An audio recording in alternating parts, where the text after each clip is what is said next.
Got it.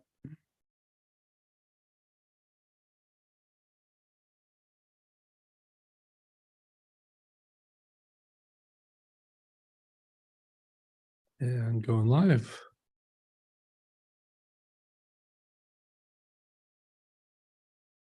Cool. We should be live. What's up, cool cats? Say hello in the chat if you can. Got chat settings turned on. Everything good? Oh, looks like they are. What's up, Julian? What's up, Alan? Hello in the chat. It's Anthony, Brian, Unique, Jules, Ken, Sean, Freddie. What's happening, guys? Welcome, welcome, welcome. Irvin, Lovis, Stina, Reginald, Boo, Larry. I'm not gonna be able to keep up now. David, Al, Dell, Robin.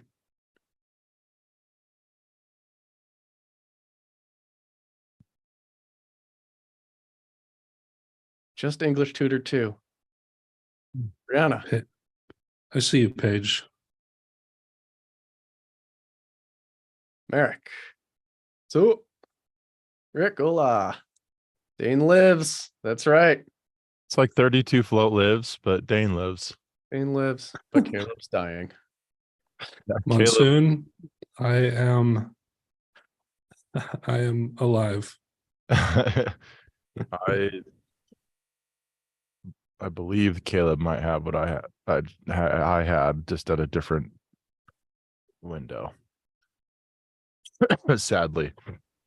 Yeah, how'd everything go yesterday, guys? How'd everything go with the action items? With your assignment?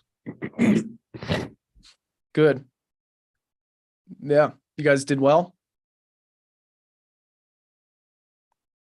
Ear opening, mind opening. Yeah. You're seeing how like this, you're seeing how like this mindset shift can really kind of like make a difference here. Yeah. What's up, Rob? What's up, guys? Hey, Rob. Rob. How you doing? Good, man. Rob the unscathed. Is everyone ill? The untouched. Dude, no, I'm coming like Amelia's coming been off down with nursery. something too. Yeah, Amelia had like a 24-hour bug, and I'm like, I think I've got it. You know when you're not like, I haven't been sick or anything, but I feel like spaced out and like bleh. Yeah. So I was thinking yesterday, I was like, why does Rob never get sick? Oh, I do. Ever since having a kid. You just don't show it. Maybe. I'm good at just disappearing. I see. So we call him Invisible Rob. Invisible Rob, there you go. What? Doing the same joint. Did I give up on the shirts? I got Captain America shirt today. I know. We're missing Jake's old angle that we could see his whole entire. So I think if I stick with this angle, I think I'm just gonna switch to hats. All right. There you go. Rob has the best tea over in the UK. What's interesting is I only drink matcha tea, which is very not UK. Yeah. I never liked English breakfast tea. Matcha's the best. El Capitan. That's funny. I tell my neighbor's kids to call me Captain Jake. They keep trying to call me Daddy. Is there something you haven't told us? Jake the milkman. I was like, stop, Jake the milkman. No, they keep trying to call me Daddy. I said, don't call me Daddy. I'm not your dad. You can call me Captain Jake. Captain Jake.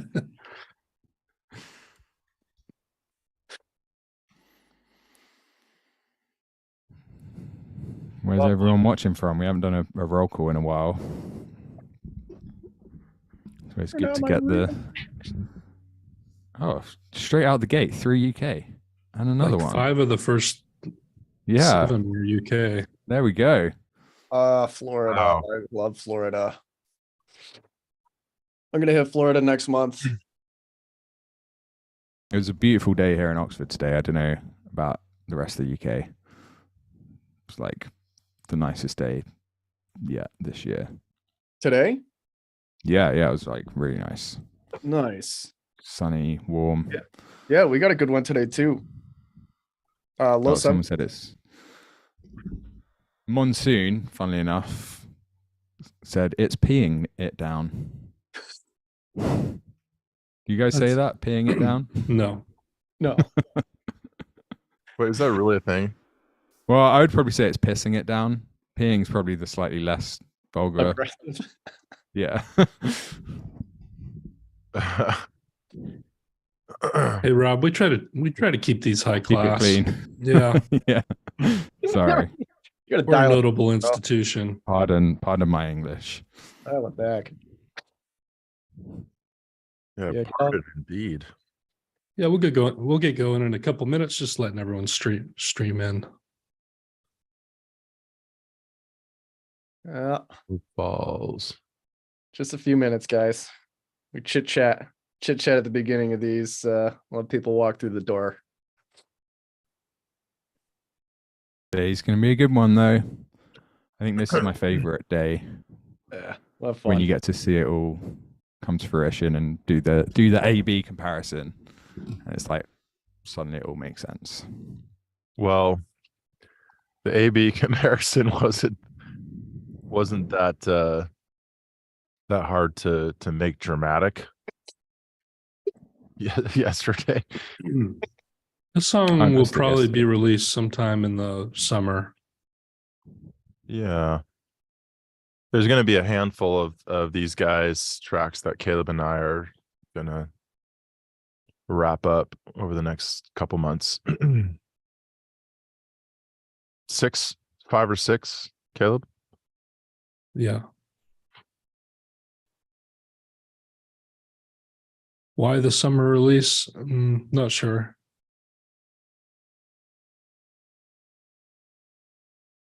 It'll obviously be more so up to the artist. Well, they're probably building in a nice little chunky promotional period.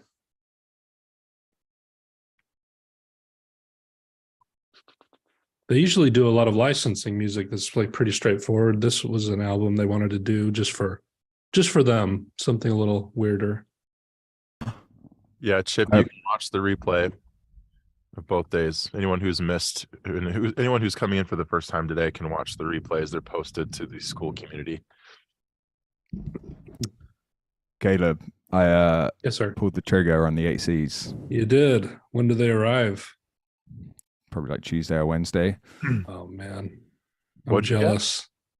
Dutch and Dutch 8Cs. Oh, Financed them over 4 years. It's basically like a car payment. Wow, you got those? Dude, I can't freaking wait. The keys just and the spent, Dutch and Dutch 8Cs are like comparable in terms of technology and stuff. It'd be interesting to see which one's better. I've been mixing on the HS8EMs for like a decade. Wow. So it's going to be really weird going to a new set of monitors. So weird. yeah, you're gonna have to take. It'll take a little time. Yeah. But Yeah, I for spent- anyone watching, Rob's been mixing on HS8s for a decade. HS ATMs, which is like the version 80. before that, but they're basically the same Yeah, thing. they're basically the same. But the HS8s are incredible.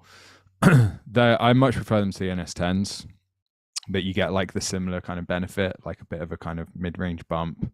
And the NS10s have obviously got like crazy reputation, but now you can't even buy the cones, and it would never make sense to like start on NS10s.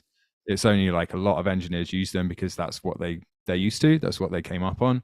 And for me, that was just the HS ATMs. So I'm going to keep them. They're still going to be here. But yeah, they're not expensive. I'm a Genelec fan. Yeah, Whoever it just goes to that- show though that you don't have to have, I mean, speakers really don't. definitely help a little bit, but you don't have to have them to do high quality work. Rob's put out Well, up to this amazing point, records with just the HS80s. Dude, up to I'm, this I'm, point, like, sorry, go on, Jake. I'm on KRK VXT6s in here with no sub. Yeah. Up to this point, I've had like I don't even know how much the HS8s cost now. How much is a pair of Yamaha Probably HS8? 500. You used a pair on reverb.com's like $500. So I've been using like $500 monitors in like a room where I've spent like $3,000 on treatment. And that's the way you want to do it.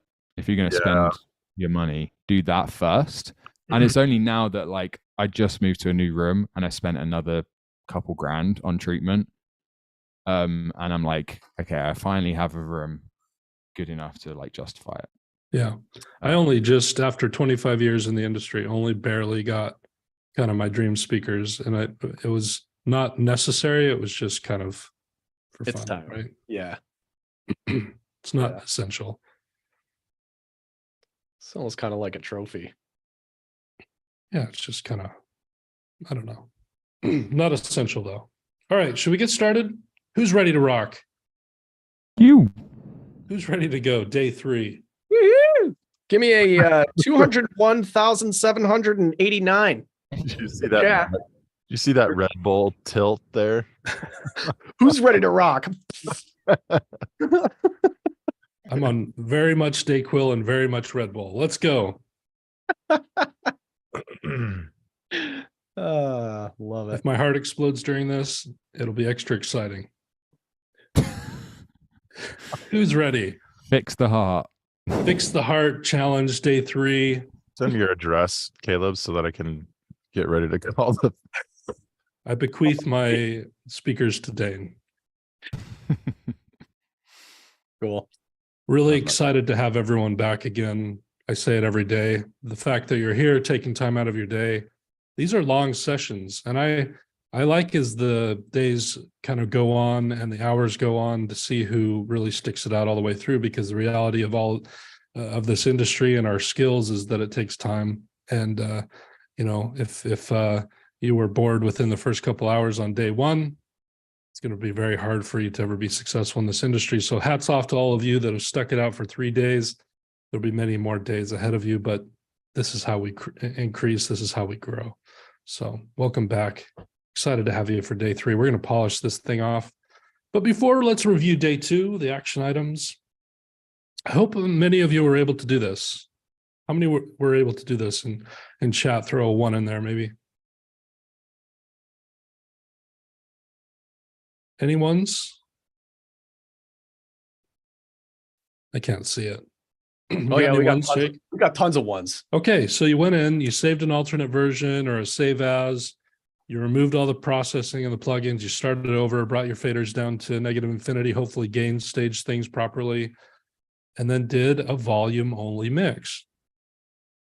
How did it go? Was it insightful? I saw some of you mentioning earlier already, that it was very cool, but was it powerful for you? Were you able to really push yourself? What questions did it bring up into your mind? What insights did it give you? What a Is it- difference. We say, wow, it's this cool, really fun challenge. Amazing, excellent. Yeah, it's a cool mindset. I'm happy we're able to dig into that. If you haven't yet, there's still time to do this. It didn't just have to happen last night. And you can do this many times as practice and hopefully incorporate this method as you go forward. What were the big picture concepts of day 2? The power of volume, of course. Everything is volume. Our width, our depth, even our height is mostly affected by volume, and where we place things in this 3-dimensional cube or sound stage in front of us, we're painting in 3 dimensions of space with sound using volume. Hopefully you also were able to understand the power of intention. This is a very intentional way to work. You're not going down rabbit holes, which is the number 1 killer of your mixes, is getting distracted, chasing little things when you should be focusing on big things. We're focusing on volume, which makes It gives you a ton of intention as to how far you can push it, of course, with volume, but also like Jake did yesterday, taking little notes along the way of the things that couldn't be fixed with volume, so that now on day 3, we get to work with a ton of intention again as well. And all of this is about efficiency and precision. If you want to know the secret, in my opinion, the difference between someone who's stuck at the intermediate plateau and someone who gets to that advanced level is really speed and precision. It's that instinct that I've talked about for the last couple of days. It's not enough to just know some of these principles. It's not enough to have this foundation. It has to be rehearsed and rehearsed and rehearsed over and over and over again, and done in an accurate environment with great ears, to the point where something happens at some point, things stop becoming a knob turning or guesswork, but they become instinctual. You stop having to guess, and you know exactly how to shape sound. And when that happens, you speed up your whole entire process. And when that happens, you gift yourself something very valuable, which is objectivity. Since you can work so much quicker, your ears stay so much fresher. Because you can work so much quicker, you never get down those rabbit holes. And it's just very, very important that at some point we get that last 20% of what makes us great. And that really comes through efficiency and precision. It's speeding up the process. That's all it really is. But sometimes we have to kind of tear down our house of cards a little bit and rebuild it stronger to get that last kind of 20%. Goals for today: to better understand when and why to apply EQ, to better understand when and why to use compression. Okay, we've already made some notes on this. Like we said, Jake has a ton of intention built in. We don't just start throwing EQs and compressors on stuff because we think we need to. We're only doing it to solve problems or to enhance. We don't just do it willy-nilly. Jake has already gone through and applied the EQ. He's already gone through and applied the compression and limiting. He's going to walk you through every step that he made throughout the entire process. Right, Jake? That's right. So you won't miss out on any of that. We just did it for the sake of time. He's already gone through and made those moves so that we could go in and just see what he did today to save a little bit of time. So this didn't run too long. The thing he hasn't done yet, though, is spatial processing. So he hasn't done any of the reverb delay, any of that stuff. And we'll do that live today. And we'll kind of give you a guide for how we like to do this. There are many ways to do it, but this is what we've found to be very effective when it comes to spatial processing. And the reason we're focusing on this today is simply because a lot of people really struggle with spatial processing, and it's the thing that can really make your mixes sound amateurish if you don't use it properly. So let me give you a couple high-level concepts for Jake to kind of point out for you today, stuff to really focus on when it comes to both frequencies, dynamics, and spatial processing. Let's start with frequencies first. We're going to talk about masking, okay, audio masking. Who knows what audio masking is?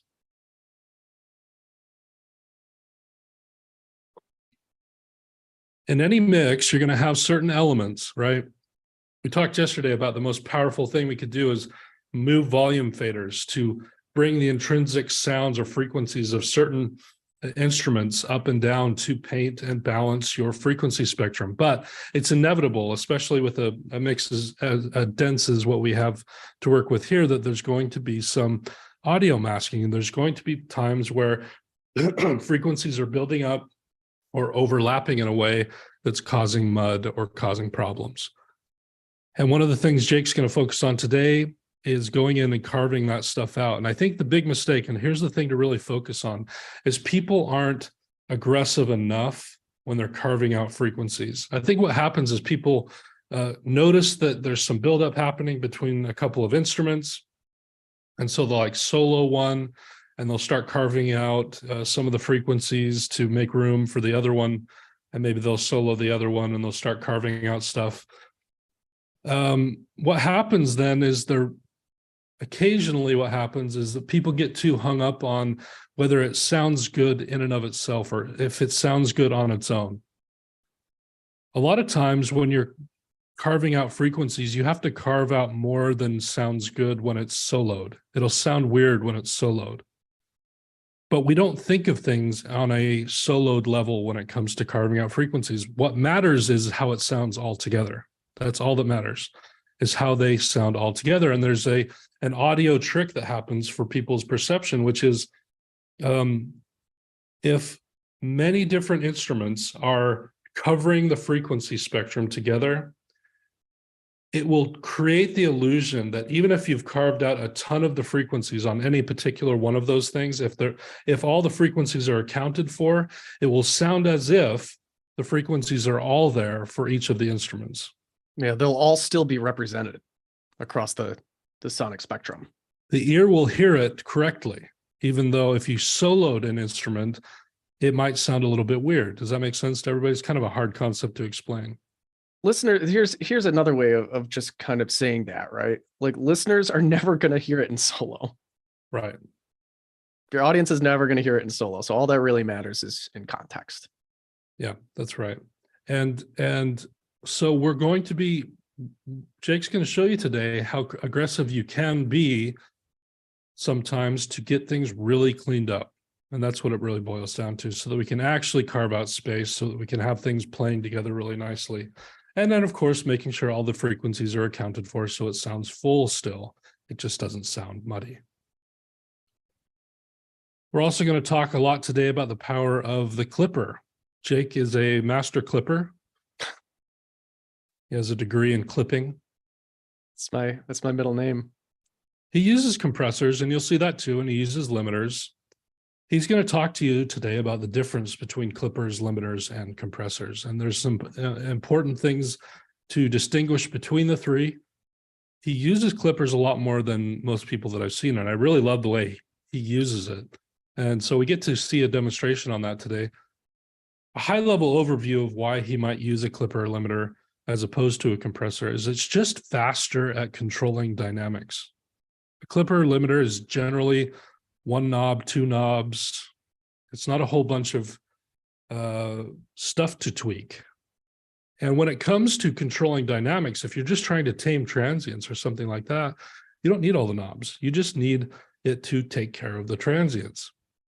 So you'll see when Jake is trying to just tame and control dynamics, he's generally using a clipper or limiter. Why does he compress? Well, sometimes he wants to enhance or expand dynamics, or if something just needs a little bit more nuance, then you need the knobs, right? You need to dial things in a whole bunch and just make things work. But that's more case by case. And I think Jake can show us the difference for why in certain times he used a compressor as opposed to a clipper or limiter. And he can tell you, again, the difference between the three. But I love the way he does this, and I think it's something you can really take away today. And then we'll get to spatial processing. This is the part Jake hasn't done today. So he'll take us through that live. Why is it so hard to get it right? Man, it's the thing that makes mixes just scream amateur if done incorrectly, right? It just sounds over processed, washy, over reverbed, or not enough reverb. Why is it so hard to get right? Well, I think a lot of times people have the wrong mindset when it comes to spatial processing. We're talking about reverb and delay. I think what happens is that we're going through and we don't solve problems or fix problems correctly. And at some point we decide to just cover up the problem using spatial processing. We make that choice in our head. Instead of fixing it or taking the time to fix it or doing things right to control the transient or control the frequency or whatever else it is, we just are lazy sometimes and we use it to cover up problems. And that's just not how it should be done. We should really use spatial processing very last of all. It should really only be kind of the very last cherry on top of our mixes, and it should never be used to cover up problems. It causes us to use it too aggressively then. We're covering up problems, and that generally makes us focused on the problem instead of doing what's right for the song. And what ends up happening a lot of times is it's used too aggressively. A lot of people struggle to find the right emotion with their reverbs. We're going to talk about that today as well. Jake will start somewhere, but as he gets more dialed in with the reverbs and spaces and delays that he uses, he's going to be thinking about the emotion of the track. And there's nothing that really paints with emotion like delays and reverbs. And you as the mix engineer have to be really dialed in to the emotion of the song, the lyrics, what they're really going for with the production, so that you can enhance that with spatial processing. A lot of people don't think about that, though. If you want to be a high-level mixer, you have to think about that stuff. The last thing that people do wrong with spatial processing is it's not diverse enough, or it's too diverse. What does that mean? So they're not using enough different types of reverb or delay, or they're using too many different types. On one hand, if it's not diverse enough, you start to get this, and I guess there are some genres or certain times where you kind of want the effect where it's all in one room together, you know, maybe a live sounding mix or something like that. But for the most part, if you have it, if you're only using a couple different spatial processing tools, it'll start to sound a little too generic, or as if if it's all just kind of washing together in a way that's unpleasant, right? It sounds like if it's in the room together. And if that's not what you're going for, then that's just, it's not going to work. Or if you use too many different kinds of spatial processing tools, then everything starts to feel disjointed from each other. So there's this sweet spot, and that's what we're going to focus on today. We have to find the sweet spot when it comes to spatial processing. Jake's going to show us a method for finding that sweet spot, but essentially it's going to boil down to just enough spatial processing, but not too much. We have a really great method for that. All right. Little demo time. Shakers. That's the stuff to focus on today. I want to take a second before we actually jump in with Jake to talk a little bit about mastering.com, why we do this challenge. Obviously, we made this free for all of you to come hang out with us for a few days and just to, you know, be able to ask questions and learn, and we're all learning together. Why do we do this challenge? Well, first and foremost, we really want to bring a ton of value to the music community, to our communities. So we do this for students in our program, but also for the general public, because we just feel like that's what makes the world go around. I think there's not enough of that going on. There's people that keep secrets, and they're just very, you know, not very transparent. Even sometimes you fly to France and try to learn to mix from somebody, and they're not really showing you the real stuff. They're just kind of going through a process. So we just want to be really transparent about what we do and offer something where people can come on and just, you know, get a ton of value out of a 3-day webinar like this. We also want to find people through this method who are a great fit for our flagship program, the Reverse Engineer. How many of you have heard of the Reverse Engineer before? Do you all know what it is? Jake, have you heard of it before? I've heard of it, Caleb. Have you? The Reverse Engineer program is a fully encompassed mastering, mixing, and production program that takes you through the entire process. And if you've been listening for the last couple of days, paints a picture and allows you to look through the lens of mastering, how that can help your mixing and your production skills. There's really nothing like it. And essentially, mastering.com, we're an education company, and we're working with students all the time to better their skills. And a lot of times we want to find people who are a great fit for our flagship program. Notice the language we use here. It's not something that's necessarily for everybody. You know, we want it to be a great fit if you did come work with us. That's why we do these live, and we want people to come in and see our personalities and see the way we work and see our methodology and know that, you know, this is a place where they want to come and work. And we also want to find people that, you know, and I mentioned earlier, who last till the last day. We don't pitch this on day one. We wait till day 3 for people who really work hard with this stuff and who are really pushing themselves and want to grow and learn. And that has a lot to do with, because it's, you know, the only way to learn this stuff is through a lot of hard work. So let me tell you a little bit about the Reverse Engineer program, if I might. Who is the Reverse Engineer for? We do typically work the most with people who I'd say are stuck at an intermediate plateau. So I think what happens that causes people to get stuck at an intermediate plateau these days is we're all on kind of our own little islands. We'll have our own little studios, the home studio, and it's really easy to feel disconnected from a lot of the music community, and to get on YouTube and to start to learn through kind of what we call like the YouTube University. We're watching lots of videos, we're doing all that kind of stuff, and that will get you pretty far. But the tips and tricks and that style of stuff that you get on YouTube will really only take you so far. And what we tend to find is that a lot of people kind of get to this intermediate stage and they stop being able to progress at some point. And it comes from a lack of that just real old school, hard work, foundational learning that used to be in the studio.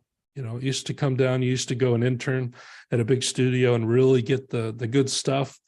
But that's not really happening anymore, right? The big studios are kind of dying out, and most people are really coming to a place where we have our own studios. And so a lot of that information that was disseminated down through those big studios is just kind of lost on people. We're gathering it and gathering people to actually learn this stuff for good in the ways that the old studios would have taught it to help people get to that last level. So a lot of the people we work with are intermediate plateau people. We do work with advanced producers, engineers for sure. We've worked with Grammy winners, people that have worked with a ton of big names and artists and worked for major labels and different things like that. Those people are generally coming to us because they like the way we do things. We offer a new perspective, and they're always trying to sharpen their tools, right? They're just trying to, and I'm always impressed by those people that when they come, it's kind of like, you don't need to be here. You just did an album with John Mayer. Like, why are you here? The reason is because they understand that if you ever stop growing or ever stop learning, you're going backwards in this industry. You always have to keep fighting for better and more information and pushing forward. So we work with intermediate people. We definitely work with advanced people. We don't work with a ton of people who are just really, really low-level beginners. Not because we don't want to, but that's not the nature of the program. We do have some beginners that do really well with us. So I'll tell you kind of the type of beginner who would do well with us. Someone who is really, really motivated and really willing to put in the extra hard work can come here as a beginner and do a really good job. And it probably means that they're going to have to do a little bit of subsequent learning. We're going to have to guide them through some other, pre-syllabus learning before they jump into the full reverse engineer program. But we can guide people who are motivated enough, who have a ton of passion for this and a ton of work ethic. And if you're a beginner and you're willing to do that, I can only imagine if I'd have had something like this 25 years ago when I began, it would have put me, I say that all the time. It would have just changed the whole trajectory of my career for sure. So there is a route for beginners too, but you just have to be aware that you're coming in, you're going to have to work really hard. And but if you do, you're saving yourself years and years of kind of getting tossed around in the YouTube dishwasher before you finally realize that you need real mentorship, real help. So that's who the reverse engineer is for. Let me break it down a little bit more as to what the reverse engineer is, where it came from. We didn't just come up with the idea of the reverse engineer out of the ether of the cosmos.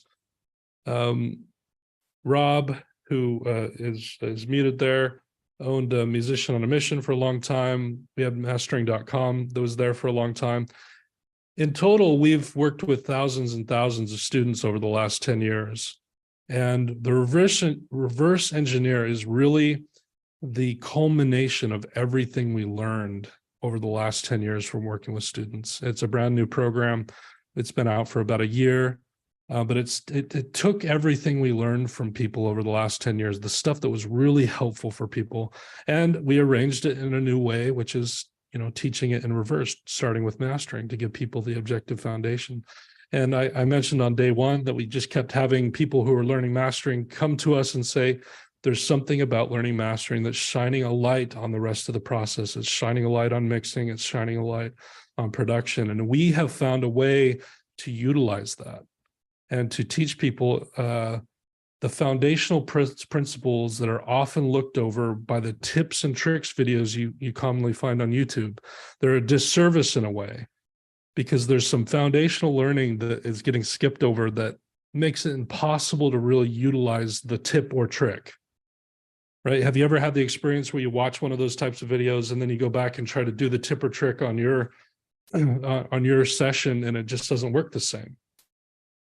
There's a foundational misunderstanding happening. It's not that tips and trick videos can't be good, but without the foundation, without the room that's really dialed in, without the ear training, without the deep understanding of the tools, none of that is as meaningful as it could be for people.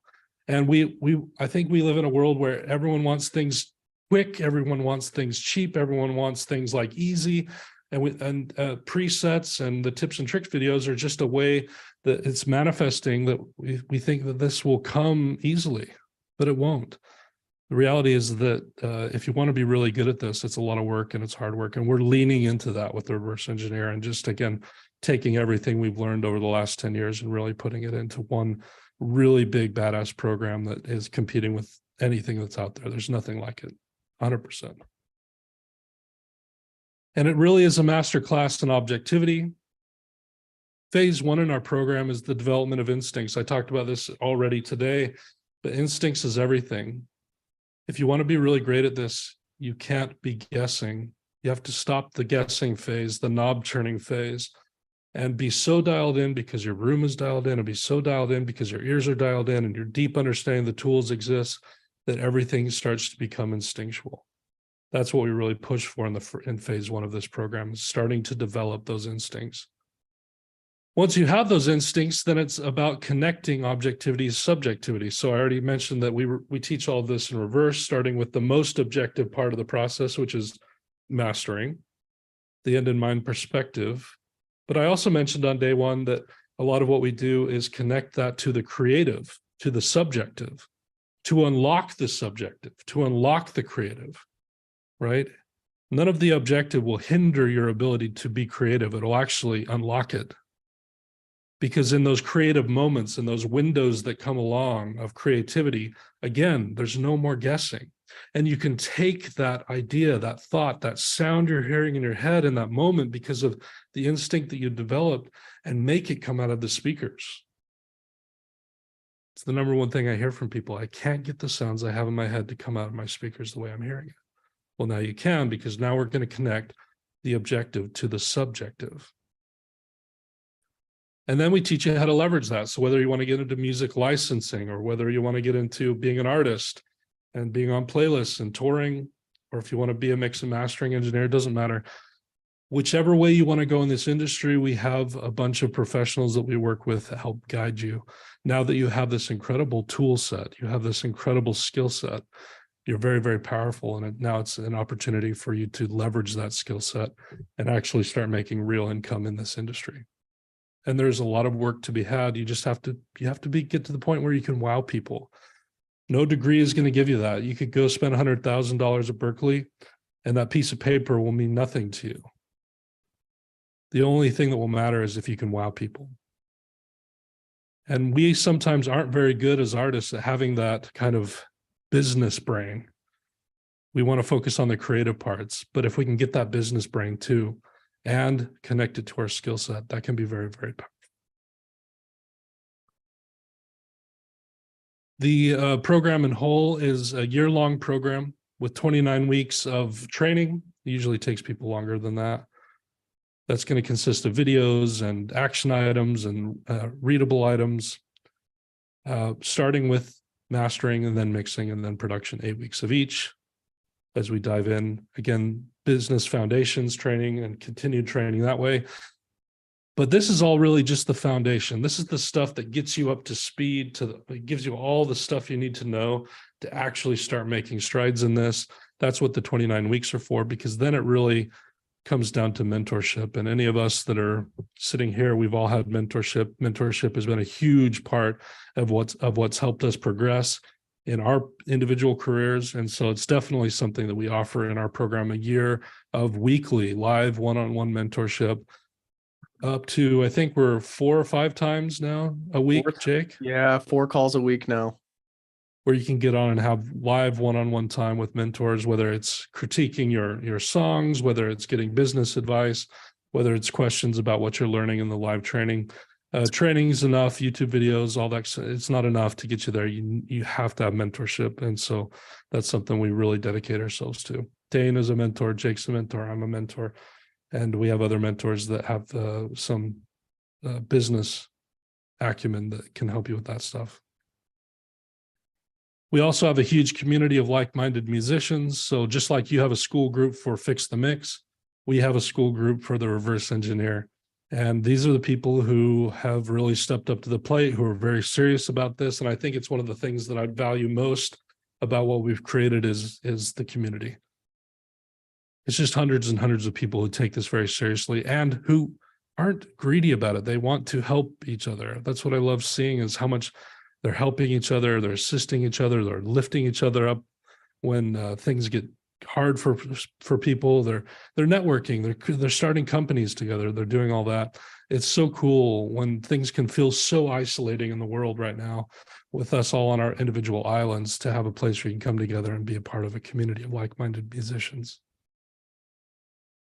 We also have specialized electives. Again, if you want to get into music licensing, if you want to get into production, if you want to be an artist, if you want to be a mix and mastering engineer, you can have these electives that you go into where you're working with total pros on the business side of things.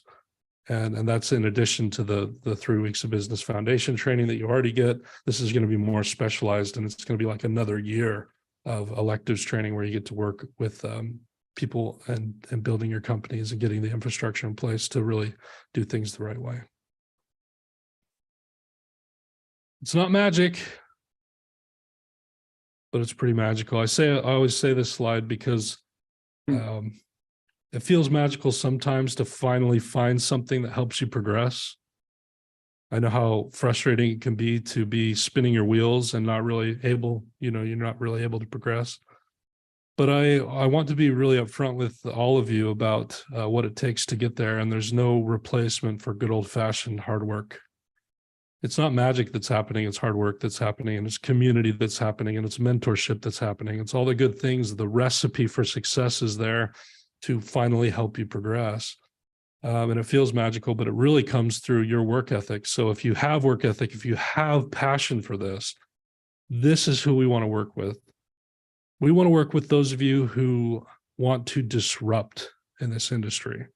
We feel like we're disruptors. We're taking that, I think, predatory education for musicians and engineers and all of that, where you're paying $50,000 or $100,000 and you're not even getting the support you need to actually have a career in this. I have so many friends that went to those programs who got nothing but an internship. They made coffee for a studio for a few months, and then they were left out on their own, and now they have a desk jobs and they don't do music anymore. It's totally predatory. It's very expensive. We're disrupting the industry. We're scaling something here that is completely different. It's taught in the right way. We've been doing this longer than anyone else out there, and we're offering people something that is different and an opportunity to really grow. So if you feel like you're one of those disruptors too, if you've been thinking recently, hey, I need to take this more seriously, it's time for me to really double down, it's time for me to get serious about this, that's who we want to talk to. And not all of you have to be at that point yet. That doesn't matter. You can come to that point at a different time. Maybe things are too crazy right now. But for those of you who even in the last 3 days have had that little excitement return to them, and then those of you in chat who are like, oh man, I want to go make some music now, I'm feeling inspired. If that voice is calling to you to actually do the work and to finally jump into something and take your skill set seriously, take yourself seriously, take this dream you've had to do something in music seriously, then that's who we want to talk to and have a conversation with. And what we're going to do right now is have an opportunity for you to book a call with us. Okay. We don't have sales guys. It's not about that. We have consultants who will look at what you're doing with your music and say, this would be a good fit for you, or this wouldn't be a good fit for you. But if you're getting that calling to the point where you're feeling like maybe this could be a good thing for you, then what we want to do right now is have you hop on mastering.com/TRE and just book a short 15-20 minute call with us, maybe a half an hour. And we're just going to talk to you about whether this might be a good fit for you. Definitely not a hard pitch thing. Again, we're only looking for the people who would be a good fit for us too. So you definitely wouldn't have to feel like any pressure or anything like that.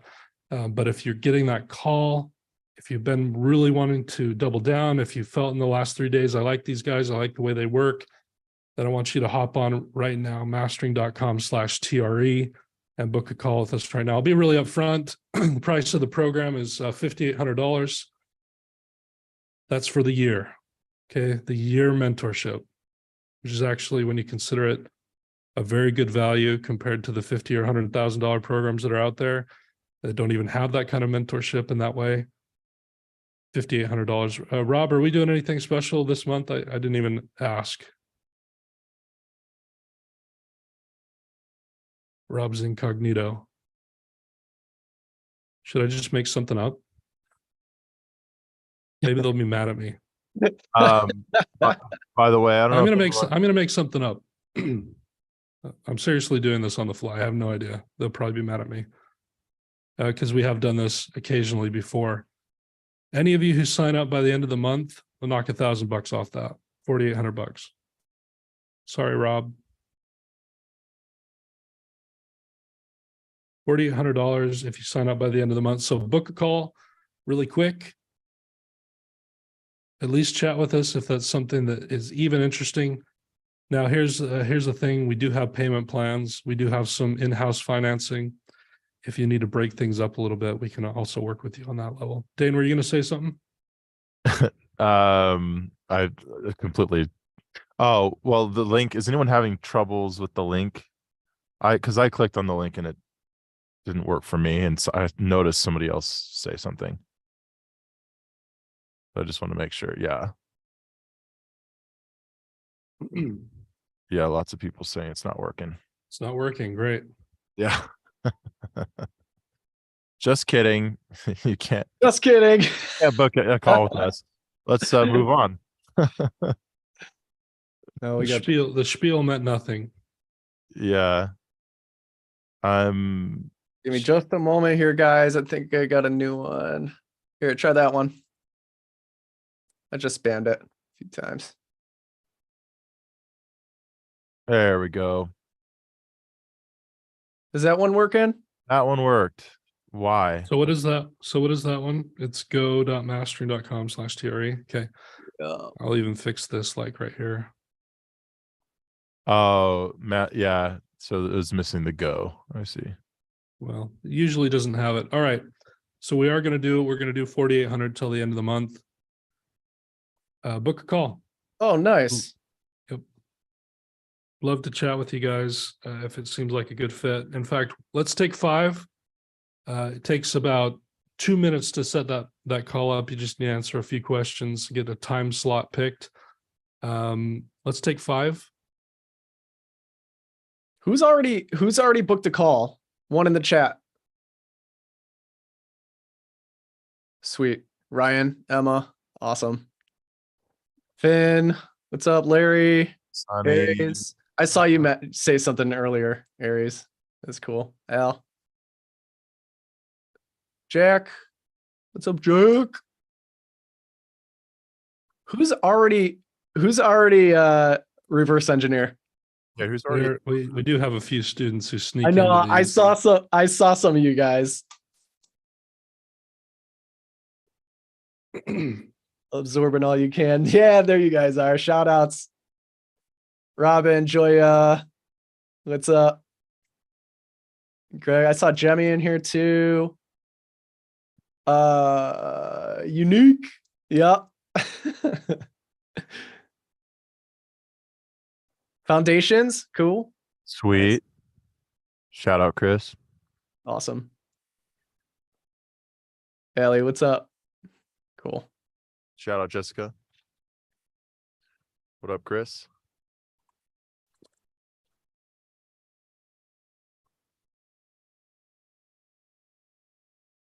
Cool. Awesome. Yeah, give you a few more minutes, guys, before we hop into the demo to book calls. If you have questions, just book a call. If you're not sure, just book a call. It's completely free, right? We're not like taking a deposit or anything like that. See if it's like right for you. Just book it. If you're not sure, if you're on the fence, just book it, see what it's about. Yep. Cool. Let's throw a timer up here. We'll give people 5 minutes to hop in there and do that. Cool. Sweet.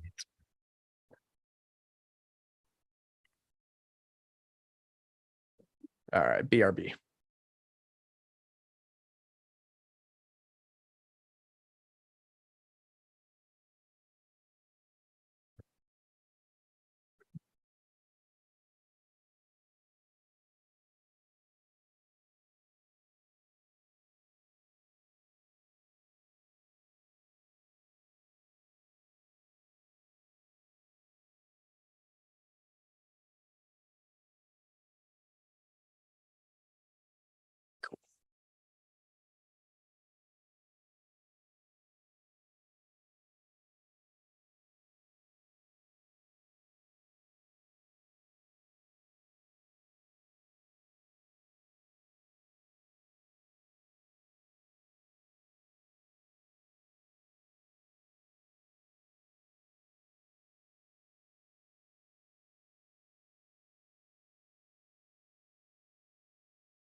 What's up, guys? The Sane Dane, Insane Dane. Used to call me Great Dane. Soccer teammates would call me Great Dane growing up. Danger Dane. I like Danger Dane. So Caleb, fun fact, Caleb and I have a production studio together. All things production, mixing, mastering, and we were rebranding. And Caleb's last name is Loveless. So we were going to name our studio Dangerless. And we almost did. You almost did? We almost did. We didn't go for it for You didn't whatever go for it. You didn't go for it. Are you still going to rebrand or are you going to stick with it? We Stick with what you got. rebranded to The Felt, which we just I'm not one for like being super stuck on names. Yeah, it felt right. Yeah. Felt Just with two felt right. shameless plug here. Felt is 2 F's, but we're probably won't find us. We used to be called Slow Wave. Slowwavestudios.com is our website. No, that doesn't actually take you. That doesn't actually have a. I have to put the www, don't I? Might have to put the HTTP.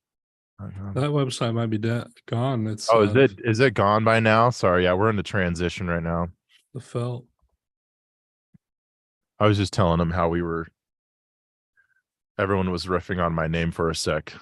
Someone put Danger Dane, and I said how you and I almost birthed our new name, Dangerless. It's true. So it was fun riffing on that, though. Caleb and I were going back and forth with that. What do you think, guys? got Loveless your, is my family name. Yep, it is.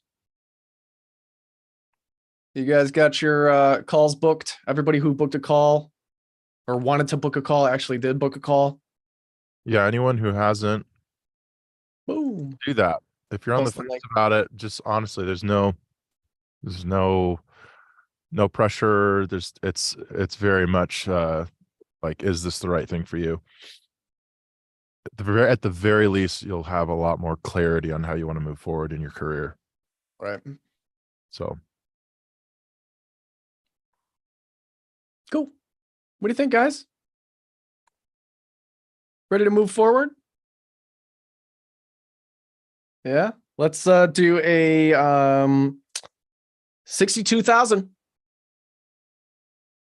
I appreciate the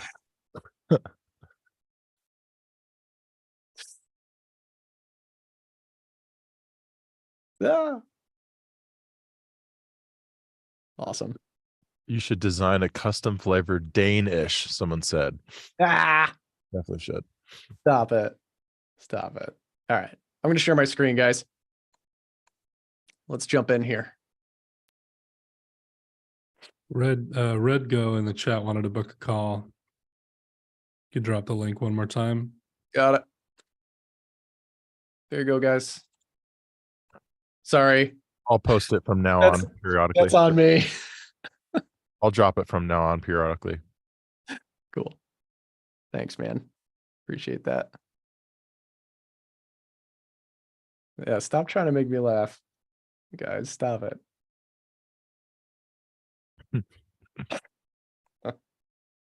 The bop it thing got me going. Yeah, I think the bop it was the That was the greatest funniest moment. part of yesterday. dude, I Started started thinking about it randomly at like dinner time. And I texted Caleb.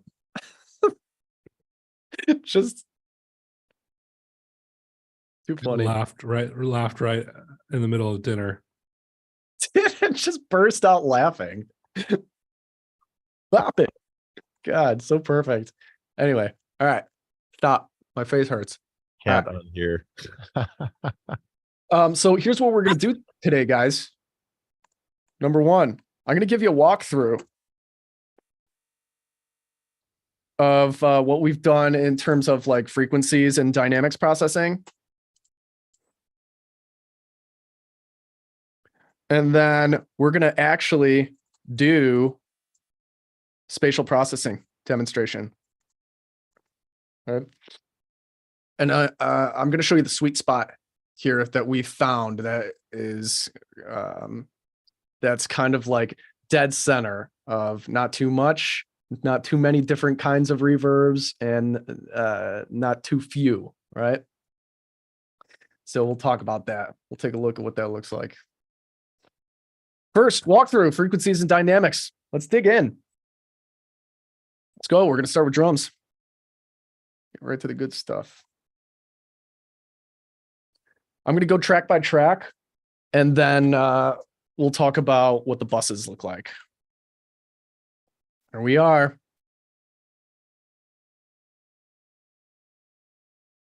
Take a look. You guys all seeing this okay? You seeing the DAW all right? Give me a 1. Yeah, cool. Here it is. I'll walk through these kind of one by one. Lots of elements here, guys. You know, we're working with 72 tracks, and this is with the vocals baked in, right? So like all the vocal layers baked in. If we had access to the vocals, this would probably be around maybe 85-ish, 90-ish approaching, right? So the more slices, you know, the more pieces of the puzzle there are, the smaller each slice of the pie has to be. So you're going to notice a lot of EQ like Caleb was talking about earlier. So let's get started. Kick. I rolled off the super, super low end of the kick and actually took down some of the low end here. All right. Actually, before we dig in, do you guys just want to hear this? Want to do like a quick playthrough? Yeah, of course. I'm sorry, I didn't think of that first. Yep, we'll just go through kind of first verse up through first chorus. Cool.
So I do want you guys to check this out.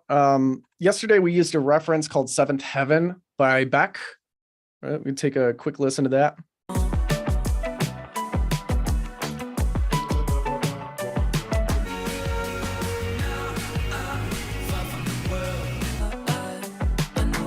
Different vibe, kind of different instrumentation. Here we've got Feel It Still by Portugal the Man. I brought in another couple references. Right.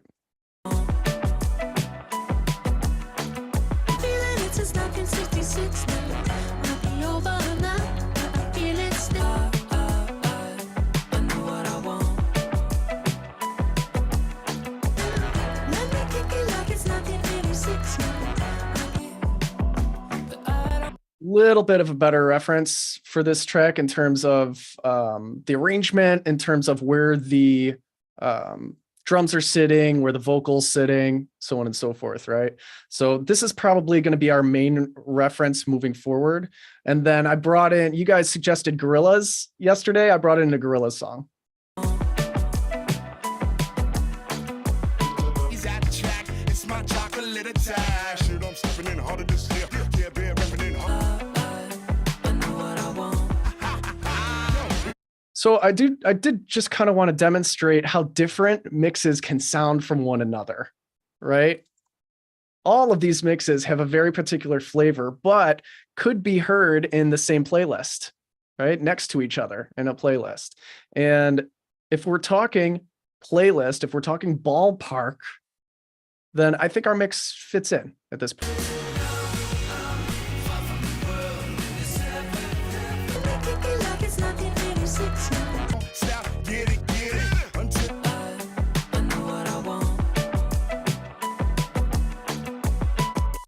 Makes sense? Sound like it's in the ballpark? You guys getting that? Understanding that like it's not as much a game of precision? Yeah. Cool. Oh, thanks for saying that, dude. Someone just said original sounds. This mix sounds better than some of the references. Killer. Let's do it. Let's move forward. All right, now we'll kind of go through the walkthrough, right? Check it out. Kick drum, starting here. Let's go. Here's the original kick. So I added channel EQ here.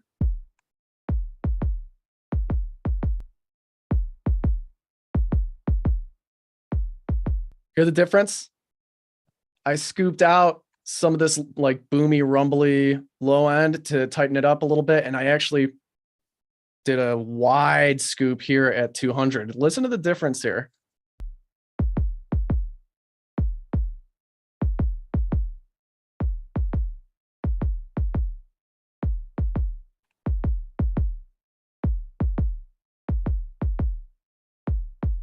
I wanted to take out that throatiness. It was just kind of hitting my ear weird. And I really kind of seemed to tighten this kick up, right? And then I clipped it to control the dynamics here and preserve headroom, right?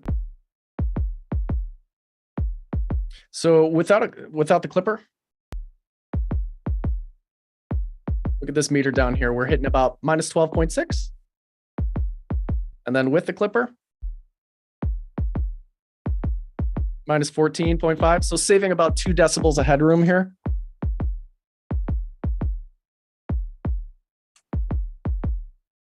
Yep, ceiling is 14.5.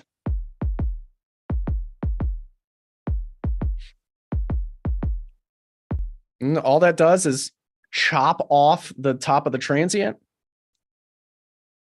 You sound nice and punchy. Need that plugin. It's free. I used mostly free and stock plugins for this mix. I think I only used 1 or 2 premium plugins. Well, this is totally free. Van Audio, free clip. But that's really kind of like, it's a magic plugin in that way, right? By clipping the peaks of the waveform. It's great on drums, right? Because it clips the peaks of the waveform without making it sound any less punchy, right? A limiter might sound a little bit squashy, right? A clipper just chops off the top, makes it sound nice and punchy. Show you the same thing on snare here. I just bumped up the 150, 200 range a little bit to add some punch.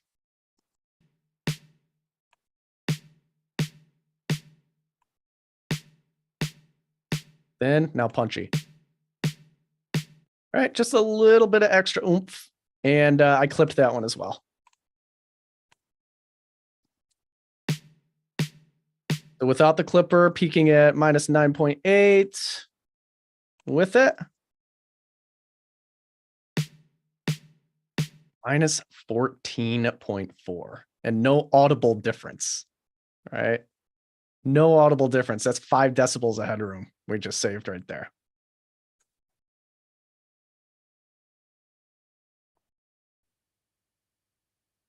Snare 2 at the end, same thing. Same settings, everything. Verse drum loop. Let's check it out. Yep, same settings. We got a channel EQ with the 200 boost, right? And then a clipper here.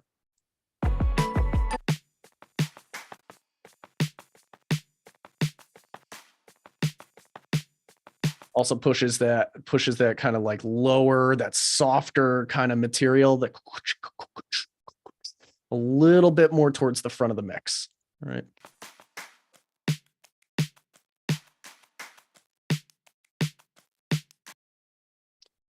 Then this verse crunch loop, I took out a lot of the high end and scooped out a lot of the low end and just allowed it to kind of live here.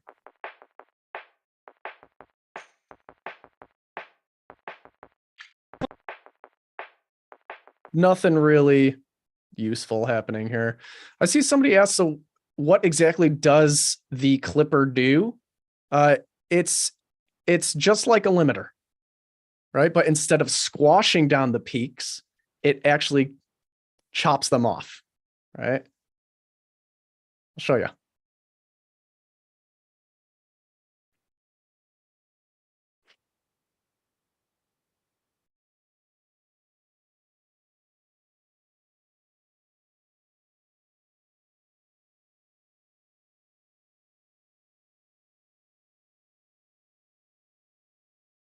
So let's say got 3 waveforms here.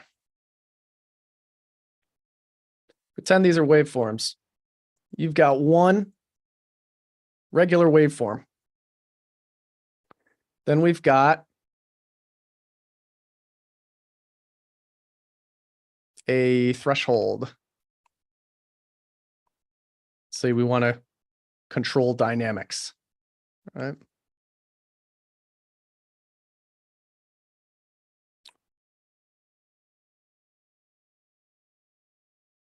I'm going to say original. And this one, I'm going to say this is limiter. And this one, I'm going to say clipper. Okay, here's what a limiter is going to do.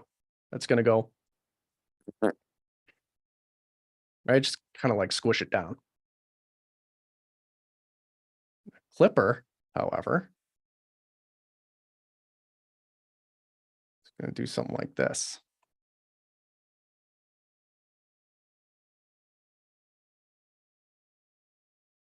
Just chop it. Make sense? Right? So you are trying to remove the transient. You don't want, no, it's not about the sound sounding sharp. It's about the dynamics, it's about the volume jump, right? It's about the peak of the signal. It's not about punch. Well, it kind of is about punch, right? Because a clipper will preserve punch while also controlling the dynamics. Make sense? Guys with me? One in the chat? Yeah, if Jake was to actually like bounce in place what he did, he could literally show you the difference in that transient. Yeah, we'll do it. And just compare the two. It's not going to be huge visually because we're talking 2 decibels here. I think it would be better to show it on the snare, probably. But if you just brought that clipper down to make it more dramatic. Look at, you can see it.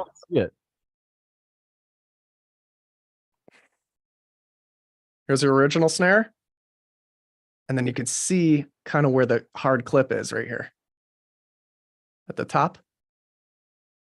But it's still nice and fat.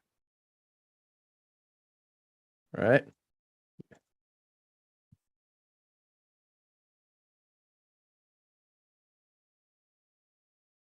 So hopefully that made sense, guys. We're gonna move on from that. But if you want to know more, they're like, that's YouTubeable, right? You can just look at it, like you can search limiter versus clipper. Hopefully that helps. Great way to preserve headroom. Let's move on. Verse crunch. We talked about that. This ghost snare part, like just move this EQ over from one of these other snares. Bongo here in the chorus.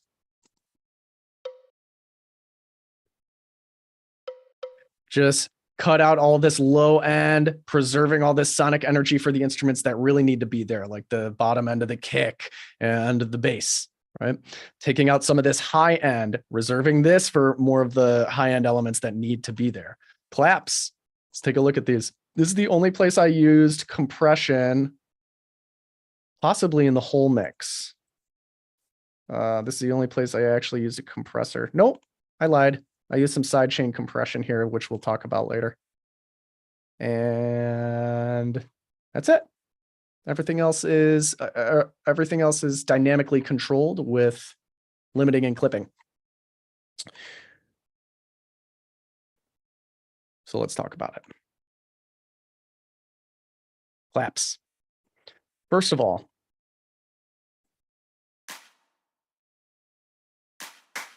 picking up a little too much high end. There's a lot of other things going on. Hi-hats, shakers, ride cymbals, crashes, and things like that. So we push those back in the mix and we reserve that space for what needed to be there. I took down a little bit of 2K because it was competing with something else. And I actually popped up quite a bit of 1K, right? Because there was room there in the sonic spectrum for those claps to kind of pop through and poke through. Right? I've got a compressor here, slow attack compression, just making these a little bit punchier. That's without, now with.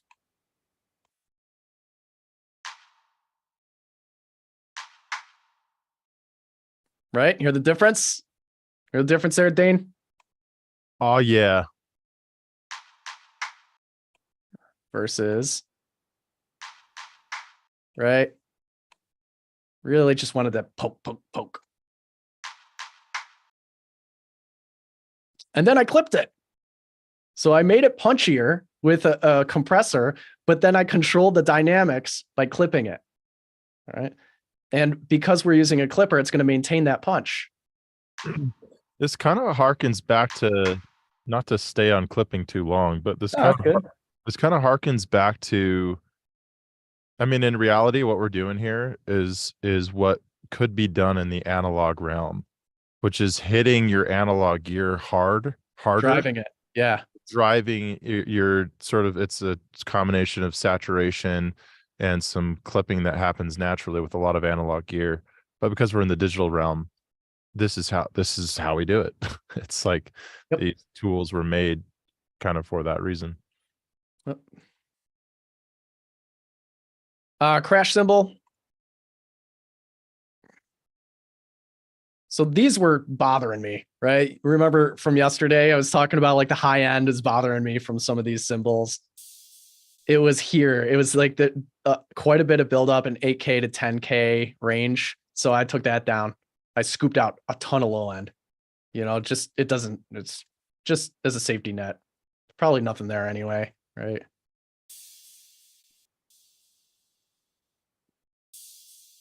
But just wanted to demonstrate like how much you don't need any of this stuff, right? And hi-hats, I let them be where they are. Again, scooping out the unnecessary frequencies here. Pretty straightforward. This ride. Ooh, see, cutting out all this gross stuff.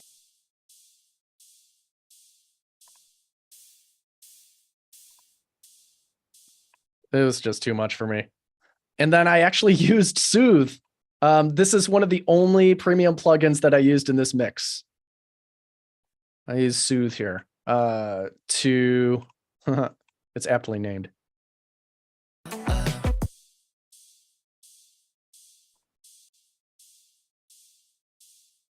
Shave off a little bit more of the upper mids here.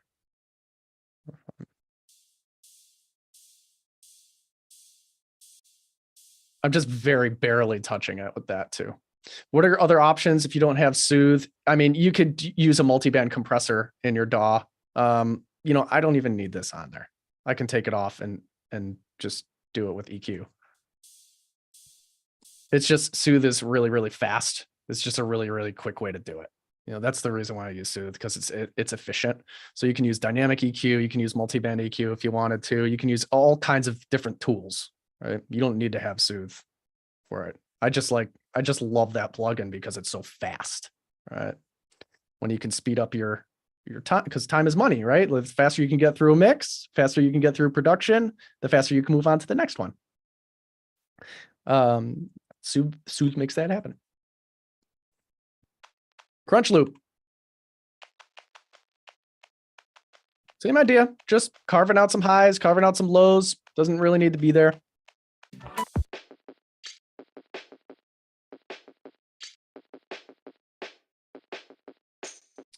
Pulled out some of this 1K on the drum loop. When I listened to this in context, this was kind of like poking out of the mix in a distracting way to me. So I just grabbed some of this 1K. Attenuated that. This snap percussion.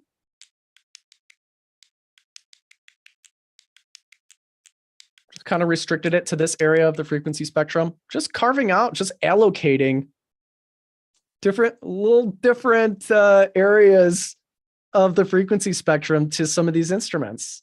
Right? That's all this is like deciding what pieces of the pie kind of go where, right? Carving them out. You know, if I had like 4 drum tracks here, it's probably not going to look like this, right? Because the less pieces you have, the larger the pieces of the pie can be, right?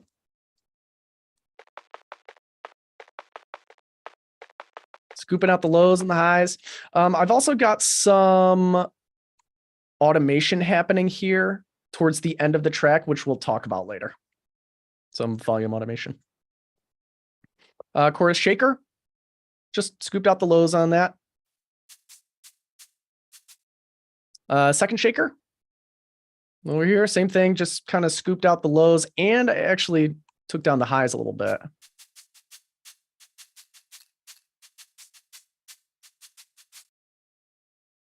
Tambourine. Took down the highs just a touch, only because they were in context when I was listening back. They're just poking too much. Just a balance game. Scooping out the lows on this breath shot, this breath perk. Again, scooping out the lows. I didn't want to touch any of that tasty high-end stuff, just because it sat well. It sat well in the mix. It wasn't distracting in any way. I didn't need to clear out any of that.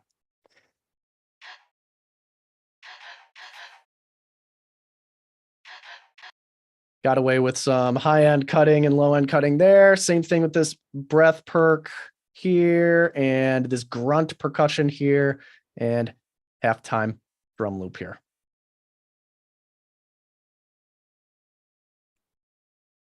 Then on the bus, I added some. Show you what this looks like. I added some virtual tape. This is another premium plugin, but if your DAW has any kind of like saturation, tape style saturation, you can use that. And this is really to introduce kind of like a very small percentage of flavor, right? This is kind of more of an enhancement move where saturation can kind of introduce imperfections, and our ears are drawn to imperfection just naturally. As human beings, we like to hear imperfections, right? So this kind of drives the signal through this circuitry and creates some harmonics, adds a little bit of distortion, saturation, and just very pleasing to the human ear. Gonna add a little bit of low end too, a little bit of silky, kind of smooth high end.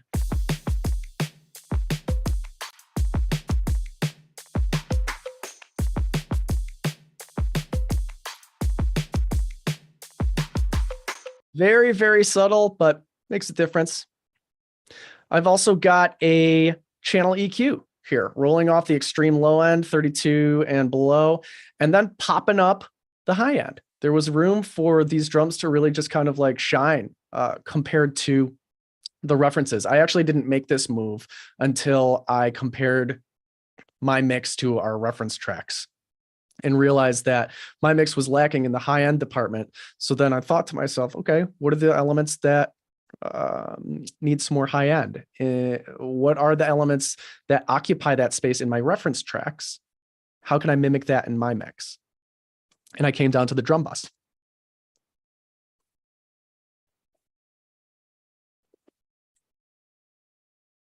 So first without, and with.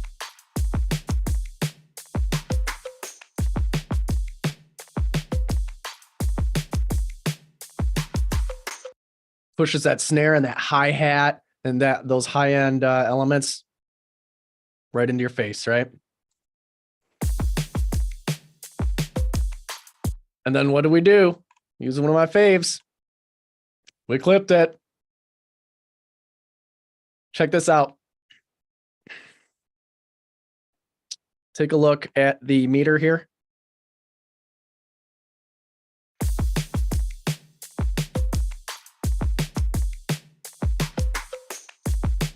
Peaking at minus 9.6. Let's pop the clipper on.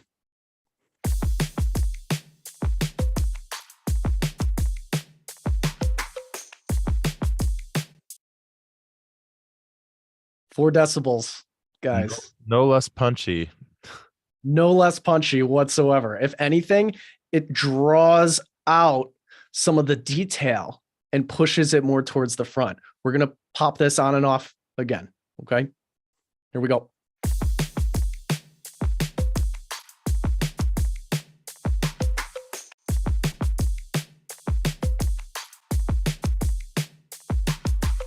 All those little clicks. I know that's the bop it moment. Stop it. All those little clicks and like little glitches and like all that like quiet percussion starts to move to the forefront, right?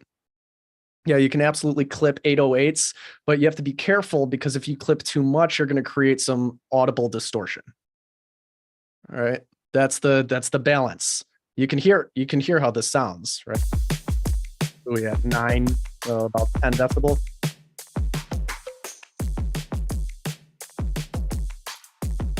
Which is kind of cool. I mean, it's cool to use this as like a production tool. You know, if you're doing sound selection and you're shaping a sound and you're doing some sound design, consider a clipper to add that distortion while also controlling dynamics and maintaining punch. But we don't want that in a mixing context, right? That's not my goal here. My goal is to just control dynamics, maintain punch, not to bring in some distortion. So we keep it nice and high. keep that ceiling a little bit higher up.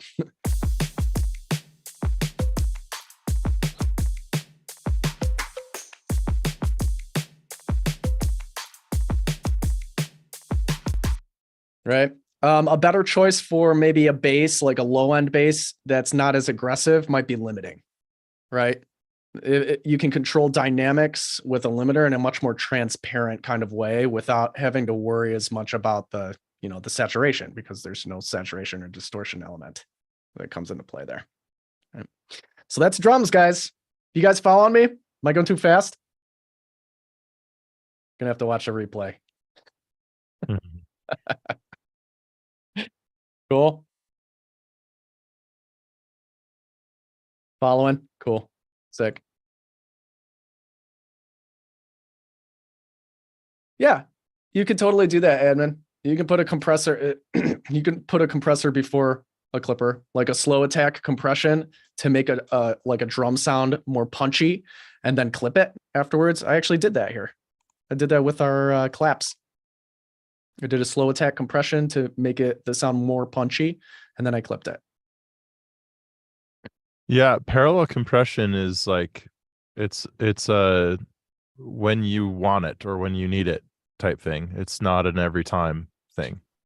Yeah, no parallel comp. I didn't use any parallel comp in this mix. I tend to use parallel compression more so when they're not electronic drums, when I'm looking to get more energy, maybe from like a real kit. Same. Personally. Yeah. Because it brings out like the sustain and like the detail and that energy of cymbals and the rooms around it, like does something magical to that, right? Yeah, exactly.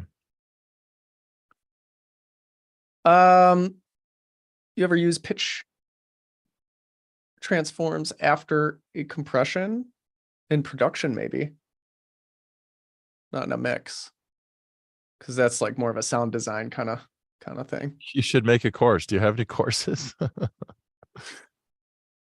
Stop it. Shut the heck. Boom, boom, boom. I was just gonna do that, bro. You beat me to it. You beat me to it. That's funny. That's funny. Yeah. Cool. Bass. Let's move on. So I actually took this bass. This is one of my favorite tricks.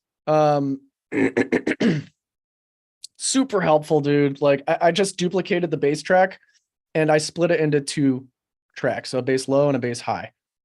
So the low, I filtered out all the high end, right? So just the low is passing through. And then on the high track, I filtered out all of the low end, so just the high is passing through. The reason why I did that is I was having trouble getting this bass to kind of like sit where I wanted it to sit in terms of like all that mid-range energy. So take a listen here. I've got this kind of low end happening here. It's hard limited. And then we'll talk about the sidechain compression in a sec. One of my favorite things to do, by the way, with bass.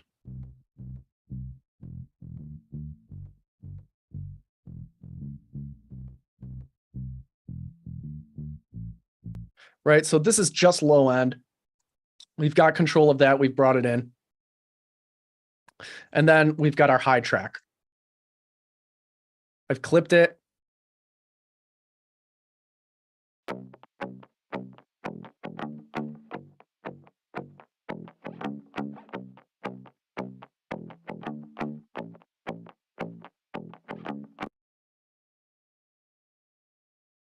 So now we've got independent control, both the low end of the range of the bass and then the high end of the range of the bass, right? All sent to a single bus, a bass bus with a little bit of tape on it. A little bit of sculpting. I cleared out some of the mud here. So it's just a little bit too much buildup. I actually rolled off the low end that was getting in the way of the kick drum. Right? Some people might think like, I can't get rid of the low end because the bass belongs in the low end. But dude, sometimes like there's just no room for it and you got to choose one. Yeah, it really becomes a decision too. This is not an every time Jake is going to cut out to 100 hertz on a bass. It's like, what is the genre? What is needed? You have to be very intentional about these things. So last thing we want for you guys to do is take these, don't take what he's doing, try to extract why he's doing it in the context of the mix and the genre. Yeah, man. Without this, like, let's just take a listen.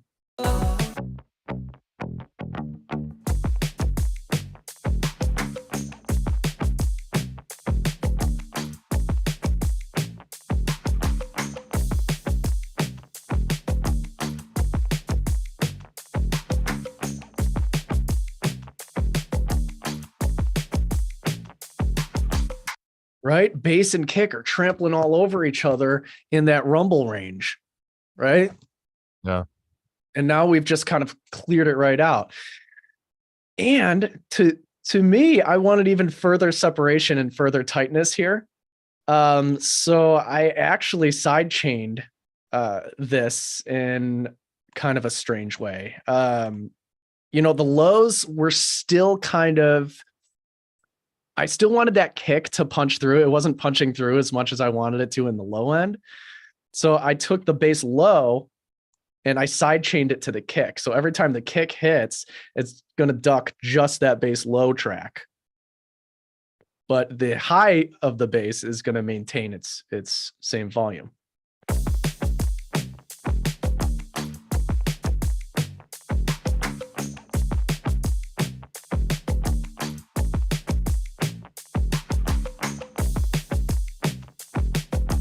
So only ducking the low end of that bass when the kick is present. Otherwise, the low end of the bass comes through. Right. On the high end side of things, I actually side chained the high end of this bass to the vocal bus, because the pick attack in the mid range of the bass was competing with the lead vocal a little bit. So every time the vocal is present, the high end of the bass, the attack of the bass is going to duck out of the way, right? So it's constantly like vocals, bass attack, vocals, bass attack, vocals, bass attack, right? They're trading the spotlight for that area of the frequency spectrum, right? Maybe you can hear it.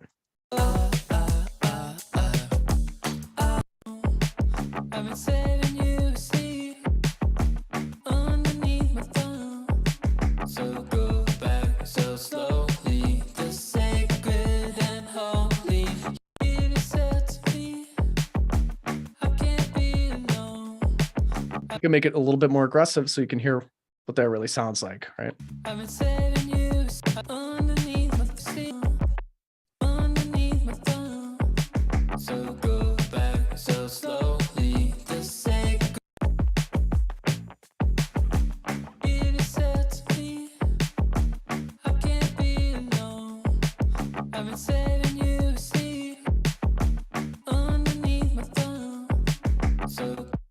Making sense?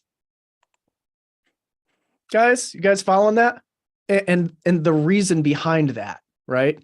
Again, like what Dane was saying, this is not something you'll do every single time. The only reason I did this was to fix a very particular problem. I had a goal, right? I noticed and I was observing that every time that high end or every time that vocal came in, the high end of the bass was starting to steal the attention away, right? So I had to creatively come up with a solution to manage that relationship.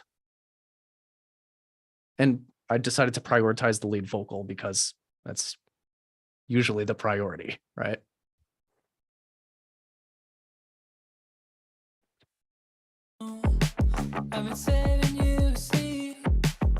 Cool. Still with me? Everybody's still with me? Cool. Awesome. Take a look at guitars.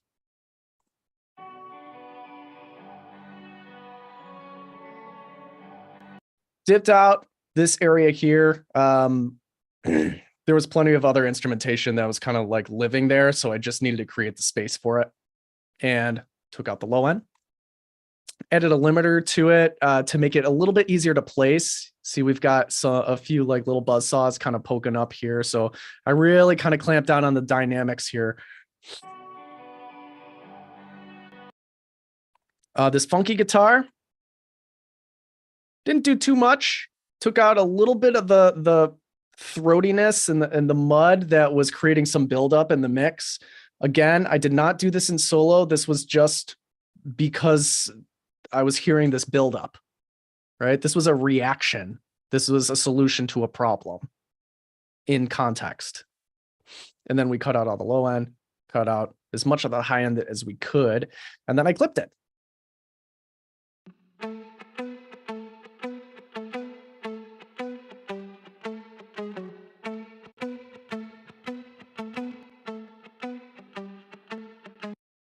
Yeah, really quick. It's a couple of people asking. He's not using a limiter, or he's not using a clipper on that ambient guitar because it's less transient focused. Think of clipping as being sort of like the preferred choice for something that's a little bit more transient heavy. And as you can see, he used a clipper on the bridge guitar or on the funky guitar because there's a lot more fast transients happening.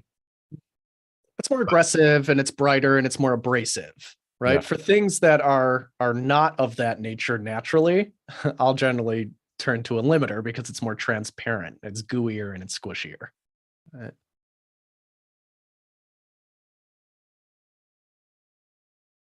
Picked guitar.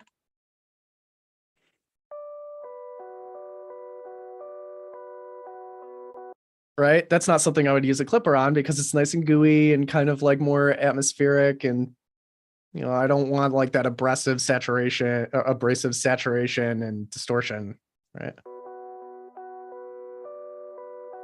Really narrowed that down.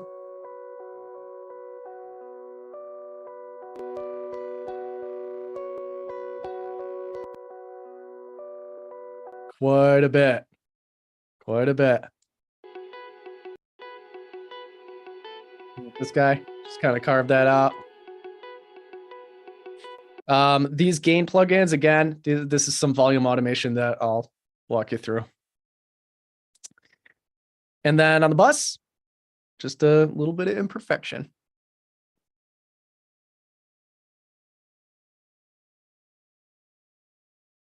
Keys. Let's move on. Quite a bit of keys here. All right. We've got some bells in the intro. Check this out.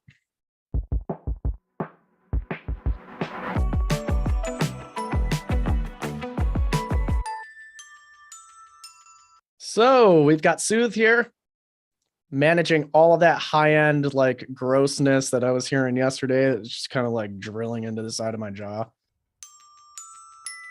All right, if I release it, you can hear. Ugh, gross, right? Now I'm gonna turn it on.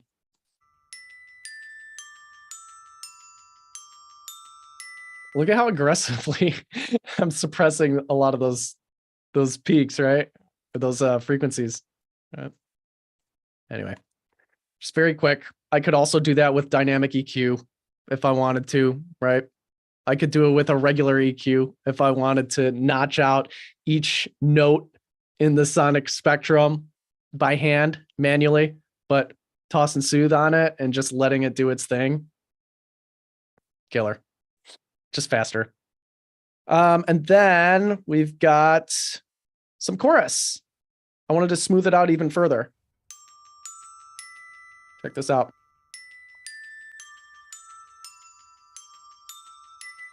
So it actually it spreads it out to the sides, makes it a little bit wider. I would actually consider this more like spatial processing. But it also softens the attack a little bit and pushes it back in the mix a little bit. So it's not as abrasive to the ear. It's a little bit easier to listen to. And then I've got a limiter on it to make it a little bit easier to place. So like the attack of the mallet on the bar, it is very, very consistent and leveled out.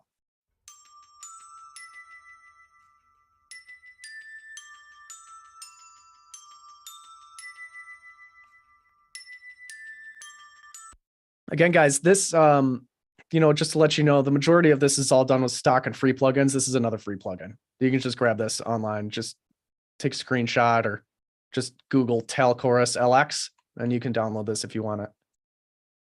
It's my go-to chorus.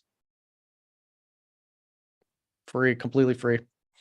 On the second bell, just carving out some space. There was an annoying note in there.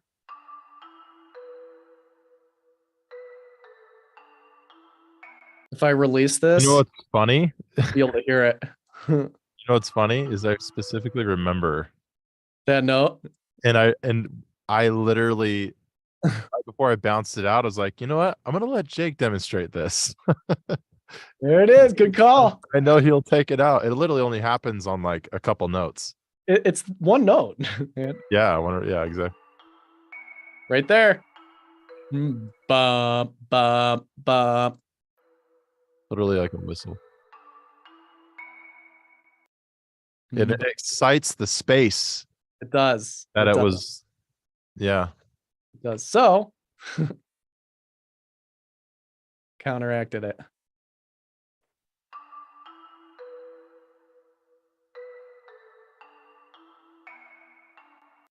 Fixed. And then limited it so it was easier to place. Again, like take a look at all of that dynamic range there. We just kind of like squished that.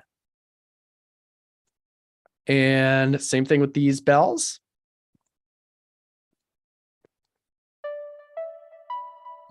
Just did some broad tone shaping here. Just attenuating this build up area. Just kind of hitting my ears wrong. And then I've got a gain plugin on here, just swapping left and right. Then a limiter, making it easier to place. This walking pad and many of these pads, like what you'll see here, you can see the EQ curves on everything, right? Just build up, moving things out of the way, preserving the space for the instruments that really need to live there. Just cleaning things up, man.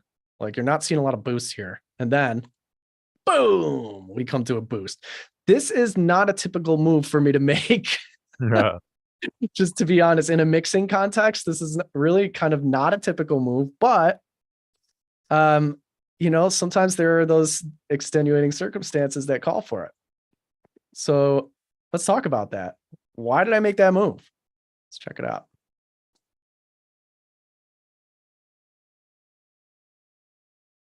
See if you guys can figure it out.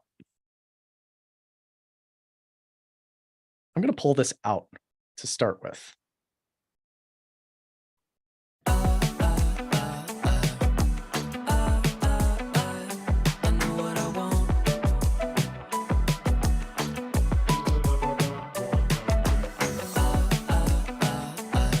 Gonna add it.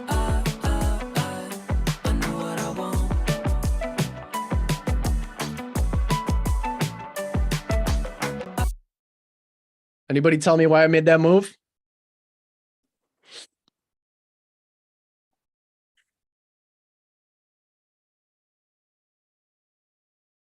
Pops way more forward.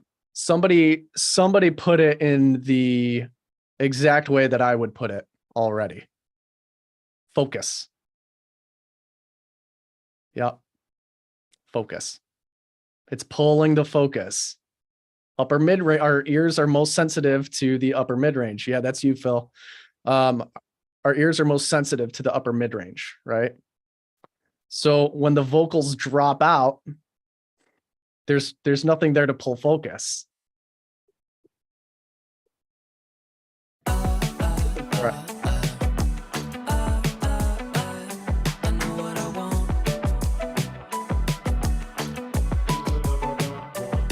There's a gap that's left in the instrumentation where the vocal is leaving. And that gap needed to be filled.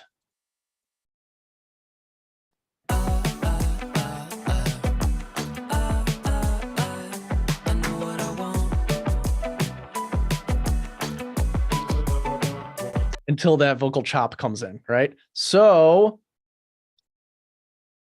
we popped up the upper mids on that bell. Let's listen.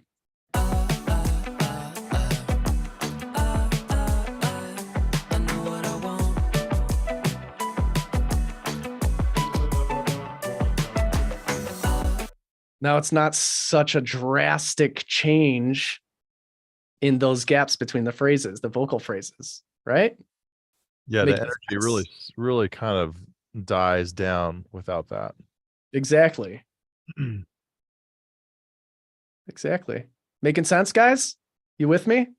It's a very, I mean, you have to think about it's very goal oriented and it's very musical. It's a musical decision to make, right? You have to be thinking about the arrangement and you have to be thinking about focus and have to be thinking about what you want to serve your listener on a silver platter. And then you use the technical tools to make the music happen, dude. You just make the music happen. Hope you guys are following me here. Seems like you are. Next, we've got this pad, which I believe is Caleb, just like being sampled. Yeah. The keyboard. Yeah.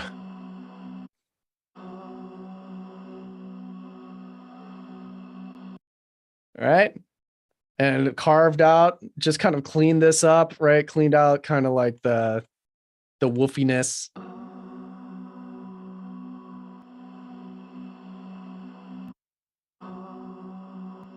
The difference there. Lots of cleanup there. Yeah, I want you actually play that again for those that maybe have a hard time hearing stuff like this. But so one thing you might be tempted to do as an engineer is say this is dull, right? So if Jake plays it without the EQ, it sounds like a blanket over the speakers.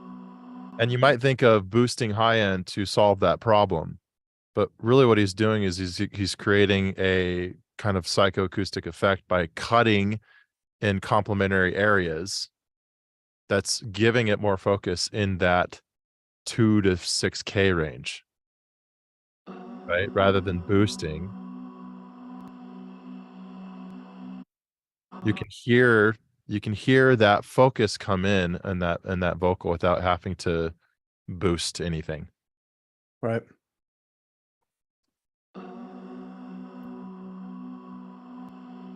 And it's just rebalance. It's kind of it's just rebalancing the frequencies, right? You have less low end content, so to the ear, it's kind of going like that. Or I guess I'm mirrored right now, so it's kind of going like this, right? To the ear, the high end is hitting you. Right? It's clearer. It's cleaner. It's a rebalance. So did that on some of these pads. Let's move over to trumpets. Yep, same. Just kind of like cut out some high end and low end on trumpets and saxes. Same here.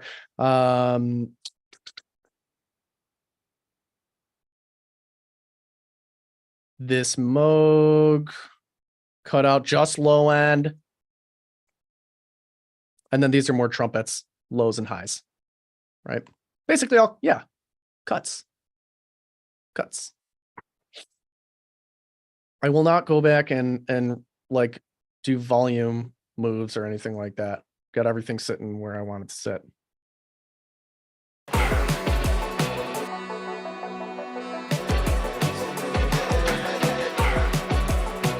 On the bus, just a little bit more tape for vibe, character. There was a little bit of room to kind of like push this bus up in the high end frequencies a little bit. So I did that. And I put a limiter on the bus just as a roof, right? One of the worst spots, it'll get like maybe a decibel, maybe 2 decibels of gain reduction on the limiter, but it's really just there as a safety net to make sure we don't peak up randomly in the mix.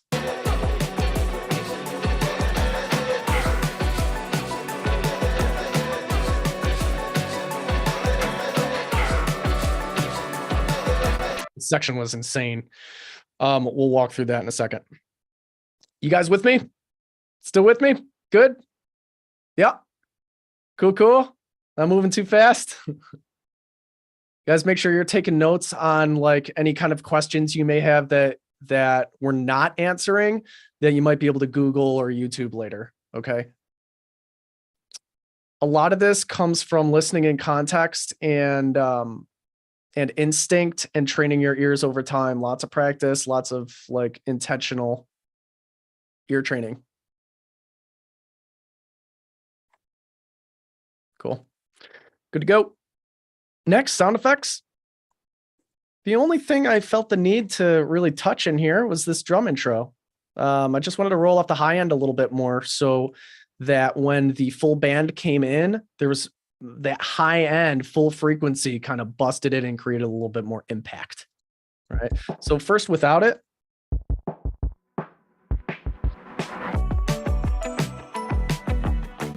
And then with it.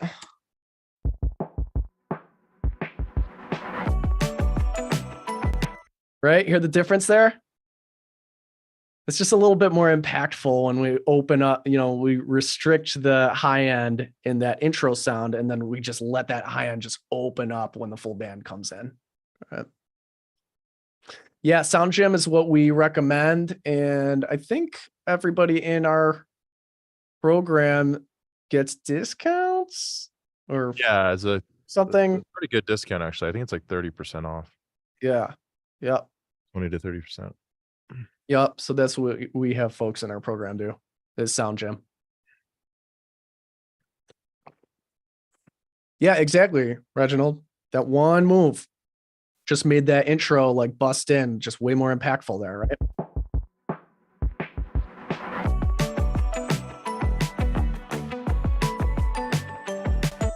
Cool. Vocals. I honestly didn't have to do a whole lot to the vocals. I was pretty happy with that. Like the band did a lot of the processing. You know, they had a very particular way they wanted their vocals to sound. So I didn't really touch them too much. I did scoop out any kind of like rumble that may not have been caught. It did need some de-essing to tame the sibilants. And I just put a roof on top of it to make sure that it didn't just pop out of the mix sporadically. It is said to me, I can't be alone. I've been saving you a seat underneath my thumb. You know, maybe 2 decibels max gain reduction at any given point, right? That's it.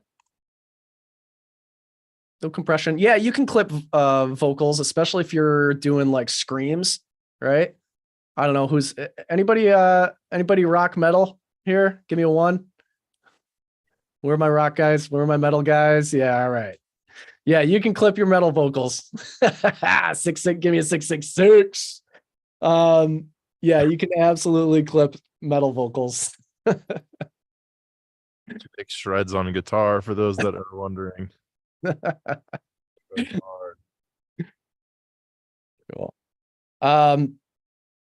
Yes, you can. For these vocals, they're already really bright. There's a lot of high end happening here, right? So a limiter was more than enough for me to control the dynamics. I didn't feel the need to clip, you know, just a little bit more bright, right? When you clip, it's going to add a little bit of brightness, right? And we need any more brightness with this vocal.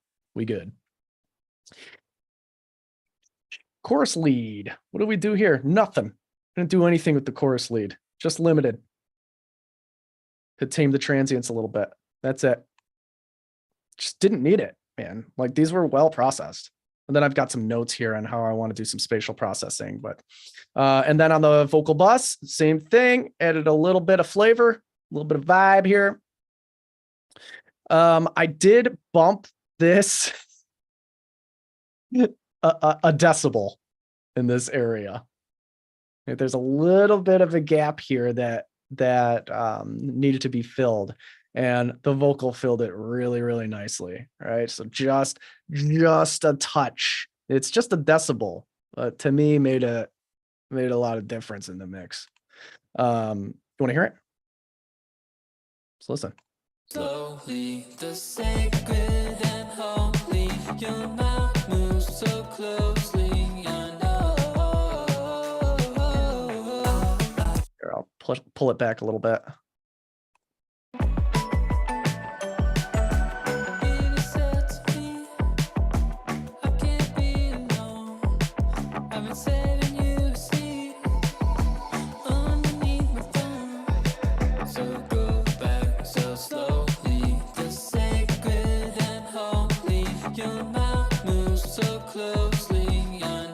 It just takes a little tiptoe forward, right?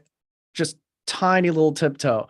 And again, I just want to make it like super clear. Like this is not like a magic number or anything like that. I had to kind of like sweep through here, this area, to kind of see where that sweet spot was for this particular vocal in this particular arrangement. Okay. Makes sense? We're doing things for a reason here, not just following like formulas or anything like that. Cool.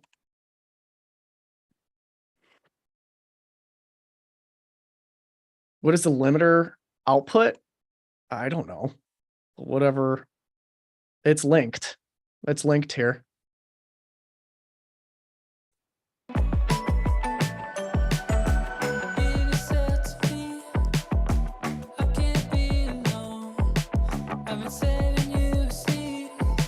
Touching it.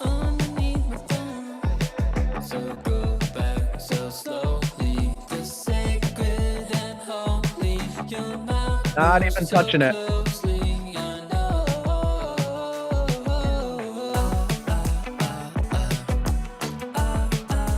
I just put a limiter on the bus as a roof, just to control dynamics in case it just like pops up. So it's barely, I mean, at the most, again, you've seen me do this a few other times in this session, but a decibel, maybe 2 decibels, just as a, Yeah, a only lot the loudest parts of the signal, right? Yeah, a lot of times, I mean, stuff like this is a safeguard for building up. So there's 2 ways buildups happen, right? There's buildups in frequencies, but then there's buildups with transients too. So you have multiple transients colliding together. You're just ramping up and losing headroom the more transient buildup there is. It's Yeah. the same thing. And so this is a way to mitigate that. Yeah, damn transients is right. It's honestly, peaks are what prevent loudness. It's like, if you want to get your music sounding nice and full and loud, That's the key right there. it's really all it is. It doesn't happen in the master, folks. Loudness potential happens in the mix by managing your dynamics in the mix. The better you do in the mix with managing your dynamics, the louder your track can be in the master. Yeah, linking the 2 together just allows you to, it's a quick way. How do I say this fast? It just means that you don't have to pull them down separately one at a time. It's just faster because he wants to limit based on the output ceiling. He won't get any limiting at all if his output ceiling is at 0. He's going to have to pull it way down for it to limit. And he wants the volume to come down in correlation. Yeah. Right. That's why I love this plugin, because it's so easy to use. Again, this is another free one, guys. If you want just like super easy limiter, this is my go-to limiter. It's a free plugin. It's not premium. It's nothing fancy. Loud Max limiter. You can Google it. Yep.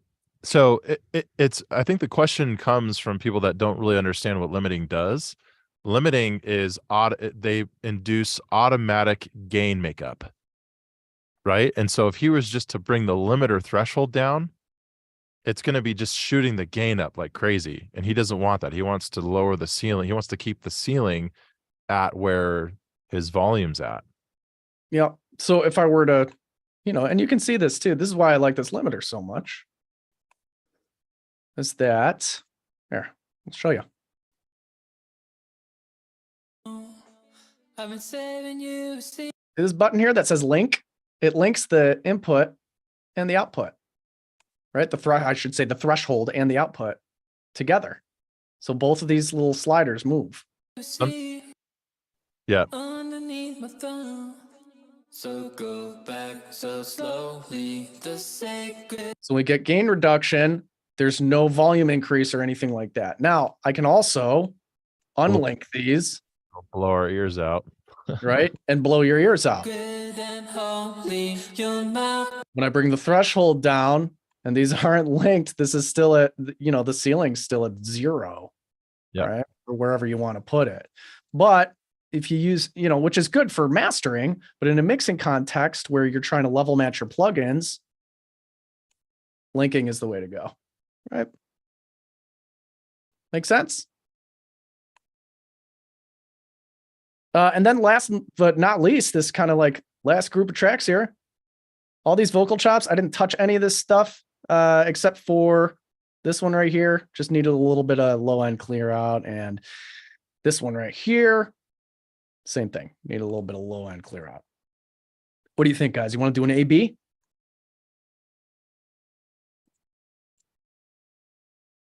Let's do an A/B. See what we got here. Let's do it here in this chorus.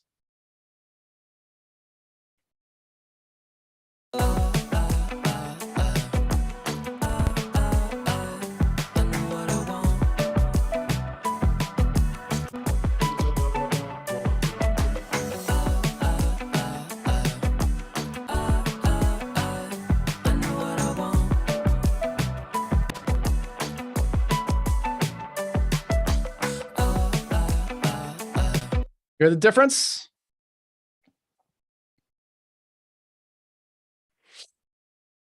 No, we don't start with we don't do top-down mixing. We don't do mix bus processing because when you understand the mastering process, you don't have to do that. Only time I would do mix bus processing is if it's just an overall really broad paintbrush, kind of like a character. Like a virtual tape or something like Yeah, that, like right. a Yeah. saturation, or Right. some people do a little bit of compression, and like to mix through compressors, which, is not wrong, but that's just not the way that we teach it. When you understand the master, that's the whole point, right? Of learning mastering first. When you understand what mastering actually is, there just isn't a need to do mix bus processing, and your groups actually become your top level track. Right. Right. So these here, you'll notice I don't have any mix bus processing going on here. My top level tracks are my All stems. the work. Yep. I don't need to do mix bus processing because I've done it right on the stem level.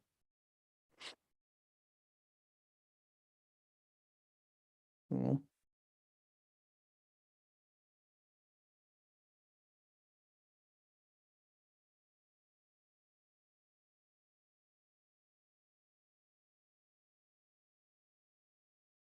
Cool. Last thing before we move on, we take a break and then we move on to spatial processing.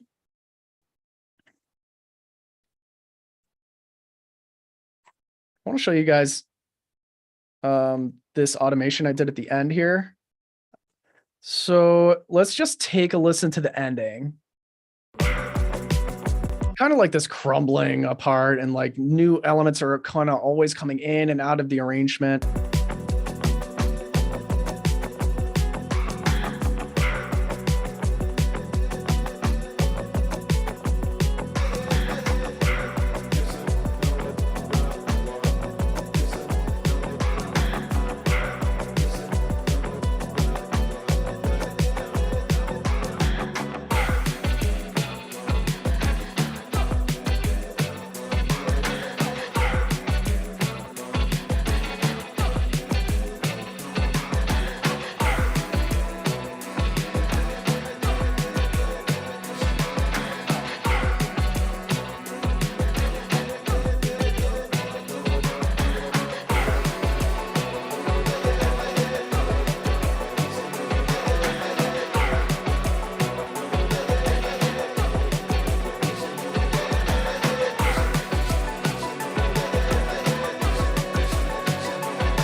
Very nice. A lot of stuff to manage there, right? So I'm bringing things in and out of the arrangement. I'm adding little decibel, 1 to 2 decibel boosts and cuts all over the place here with some of like strategically with some of this instrumentation, right?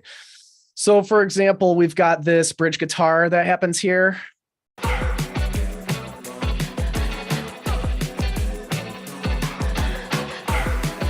And then I take that bridge guitar down.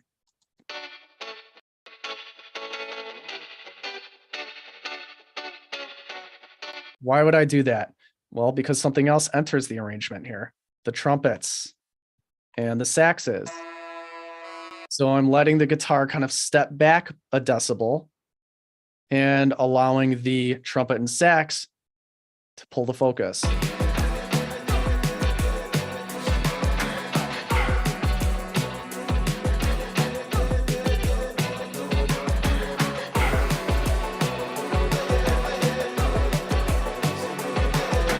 Now here, a few other elements come into the arrangement.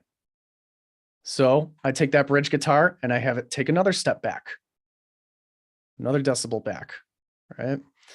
to make way for this pad and this ARP.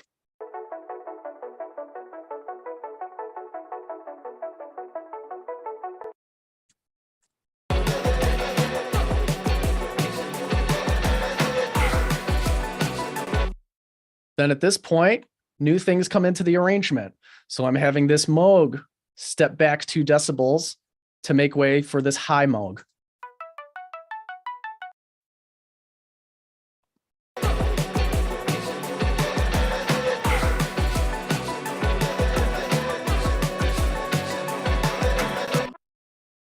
All right.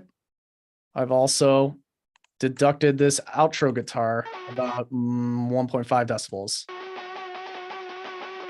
to make way for that high Moog, right? So I'm kind of directing the attention of what the listener should be focusing on.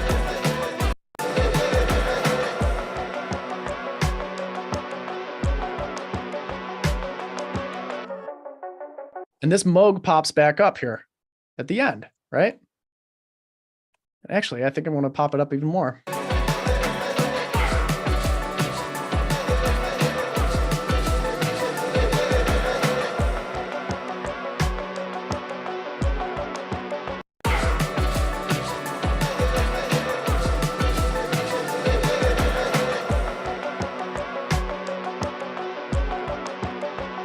Like it there.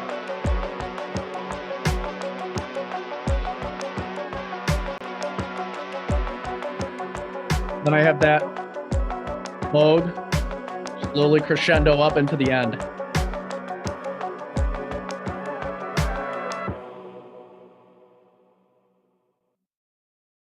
I also did a little bit of creative editing here with this trumpet outro swell. I just did an exponential curve fade in here so that it was more kind of like a suctioning effect to the last hit. All right, without it.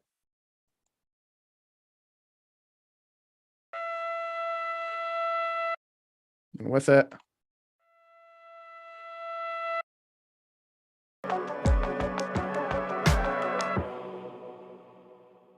Make sense? And I'm making all of these decisions in a very musical way. Right? There's a very musical reason why I've decided to make a lot of these calls. And this is the stuff that the robots will never be able to do. 1000%. Our audio jobs are safe. Until we Kurzweil it. That's until we transcend, we'll be good.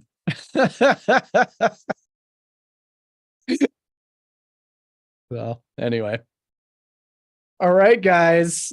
That's it. That's the walkthrough. That's dynamics. That's frequencies. We spent a lot of time on that today. I know we promised you spatial processing. We're getting to it.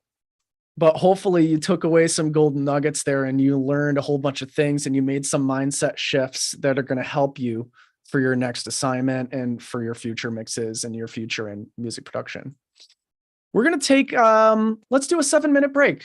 Is that cool, guys? 7 minutes? Like everybody get up, walk around, get the blood flowing, bio break, hit the can, grab a snack, refill your coffee, right?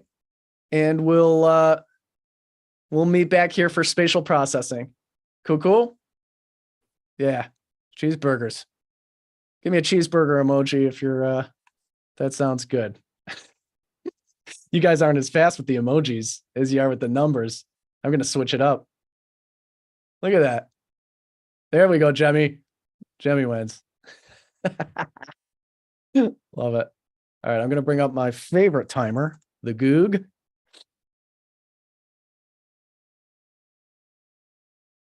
And also, guys, If any of you wanted to book a call and haven't yet, I think they just opened up some more slots. Yep, thanks, Dane. I went ahead and posted the link in the chat. I think they booked up all the slots, so if some of you were having trouble booking a call, they just opened up a few more. So you should be good now. Cool, cool. All right, where's the Goog? Where's the Goog timer? Also, if for some reason there's any difficulty booking a call for whatever reason, just jump in the school community and just hit me a DM.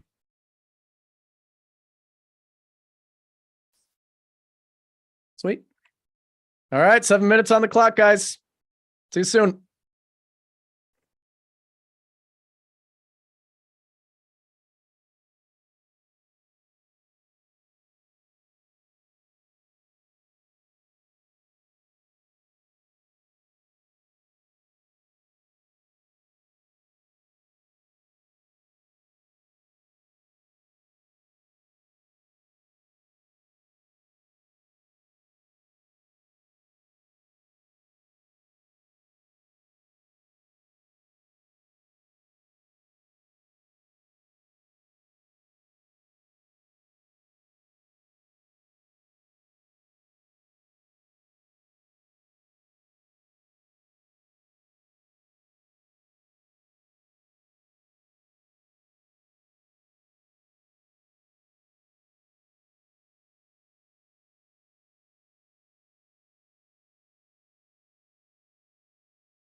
What's up, party people? What's up, cool cats? What the heck is happening? How's everybody? Amazing? Everybody well rested?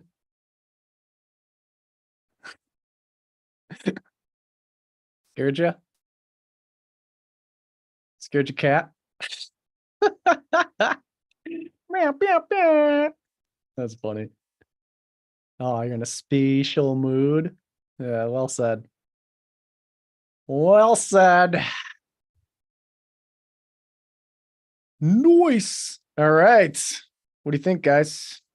Ready to head into some spatial processing here? Yep. That's a 1. That's a 111. Give me a 1. Sick. All right.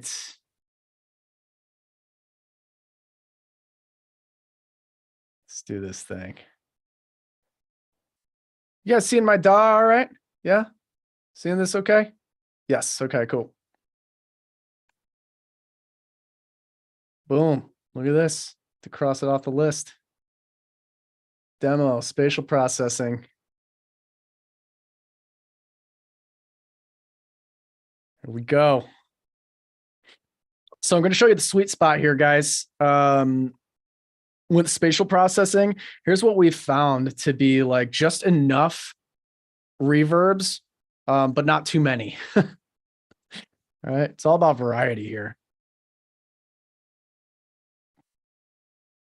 Here's how it works. You kind of split up your session into 3 buckets. A drum bucket. I'm going to walk you through this. Stick with me, okay? A drum bucket, an instrument bucket, and a vocal bucket. In your drum bucket, you have a short reverb and a long reverb that you can then, bus and send and all that fun stuff, right? And your instrument bucket, you have a short reverb and a long reverb. Different short and long reverbs from your short and long in your drums, right? All of these are different from one another. Your vocal bucket, you've got a short reverb and a long reverb. Right. I also like to add any additional buckets you want to add is fine. We've just found this to be the sweet spot. This is a great place to start from. Okay. I like to add a vocal short delay and a vocal long delay as well. Okay. How do you know which are long and short? Yep. So we're talking about decay time here. So typically a short decay is below 1 second, longer decay is above 1 second. Shorter, probably more likely around 500 milliseconds. Okay.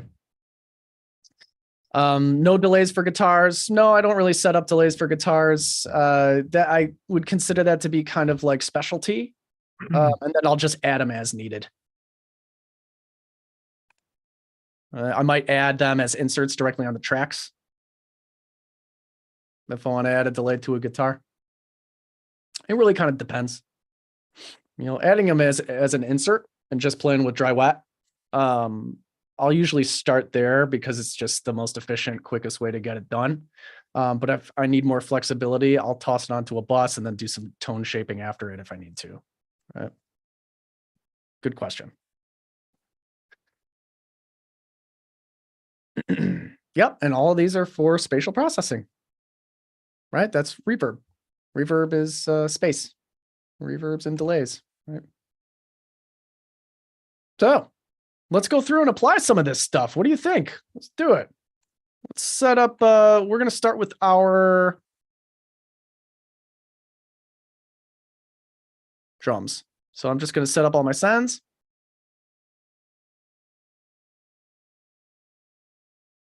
All right, just route everything.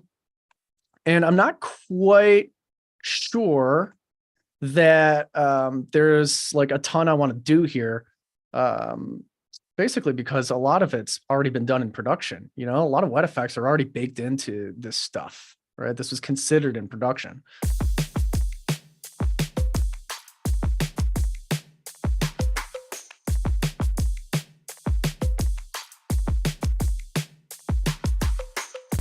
I did have just like a few notes here that I might want to address.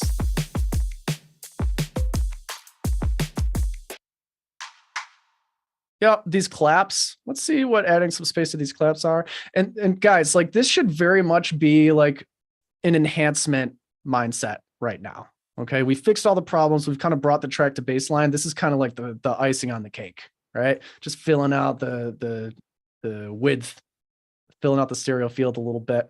This is probably the most subjective part of the mixing process. I'm thinking like a long clap here.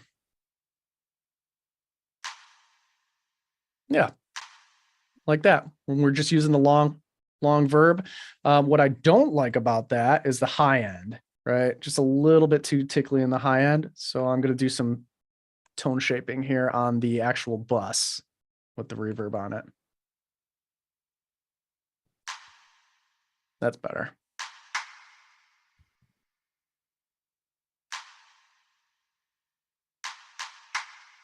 Actually, I might cut that down a little bit more.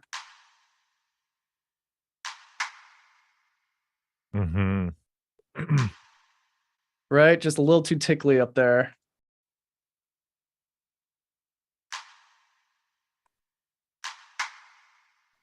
Smooths it out.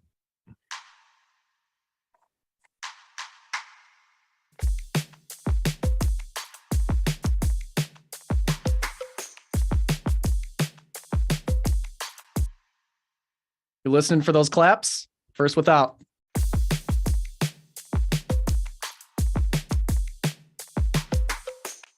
Now with.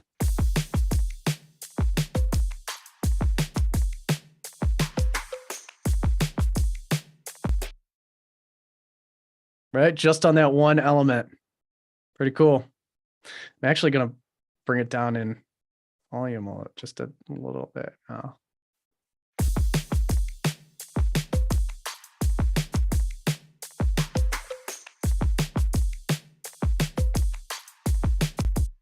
Cool. I like it. This here is crash.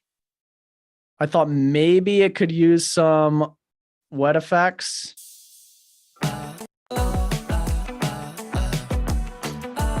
I don't think it's necessary. Listening to it again now, fresh ears.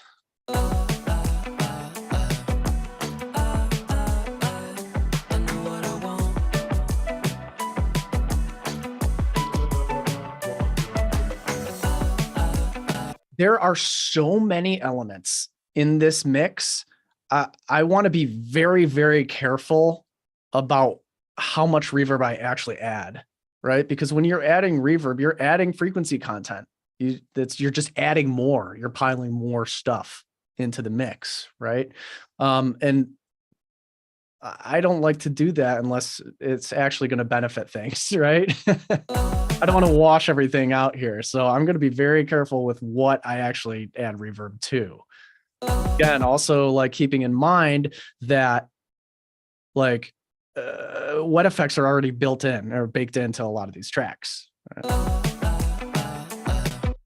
What if your CPU can't handle that many effects? You should probably buy a new computer. If you're working with like genres like this, and you're having like CPU issues, you need to like nip that in the bud so that you're not dealing with it, right? If you're going to do this professionally, if you're going to step this up from, being a hobbyist to getting, good results, like pro results, you should really invest in a machine that can handle it for sure.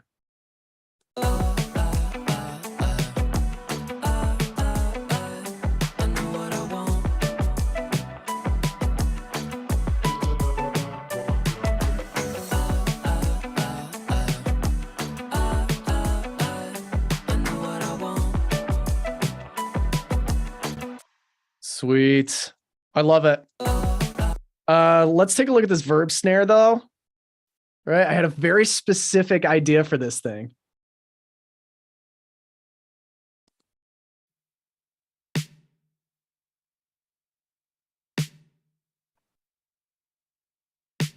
Right? Because I'm from the rock world, so I'm hearing like gunshot snares right now, just like when it gets into the breakdown, it's like bah, bah, like these giant hits, right? And there's room for that here.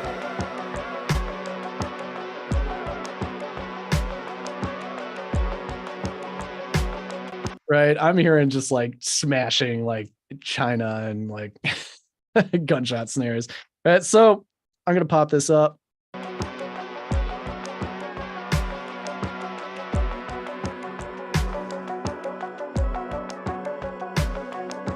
Right, longer reverb. And actually, I'm not even going to use that reverb I set up. I think this is kind of more like a specialty effect that I'm hearing in my head. So I'm going to use a reverb directly on the track.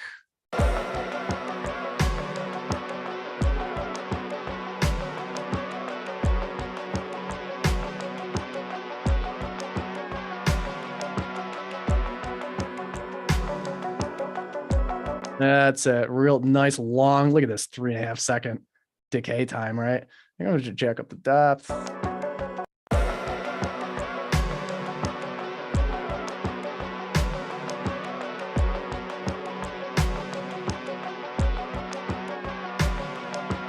And I'm going to adjust the balance on the snare a little bit more.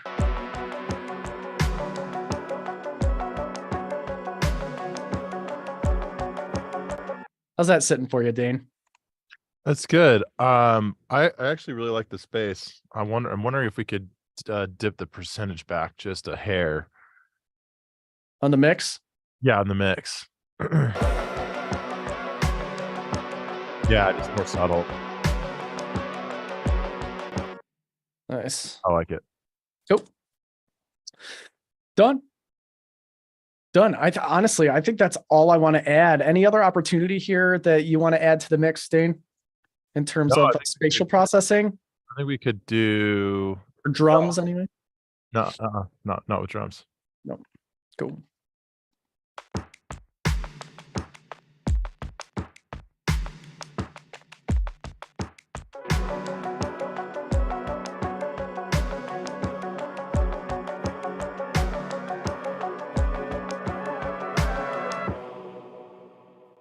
Yeah, short reverb, typically 500-ish milliseconds. Long reverbs, anywhere from 1 second and above decay time. Cool. I'm happy with that, man. I'm good with that for drums. I think we can move on. Let's move on. Instruments.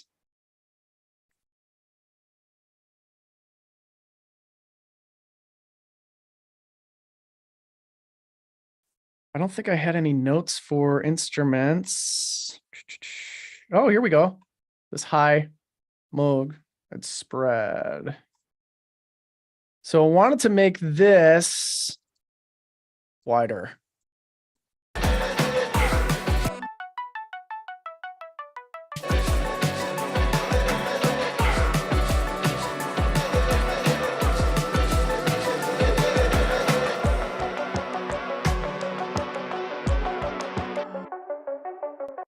See, there's already reverb baked into a lot of this stuff. On a lot of the hard work here, so I can just focus on like the icing on the cake. It's really, really nice. So I'm gonna head over here, just do some routing real quick. Let's also do these.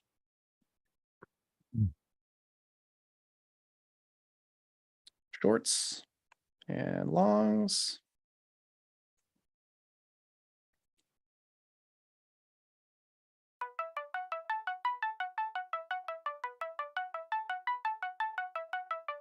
I'm not thinking like a short, like a reverb or anything on this. I'm thinking like a Haas, something like a Haas delay. Right? Just to give it some width. So without it, it's jammed right up the center. All right. And then when we pop this plugin on, I'm just adding a delay, single delay on the left side, right? So just delaying it by about 20 milliseconds on the left side. So what's And- happening here, if anyone's wondering, like, it's actually just making a copy behind the scenes of that track and putting one left and putting one right. Yeah.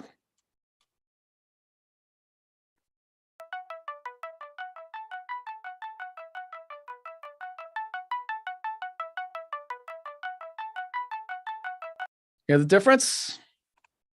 You know, that's like spread out.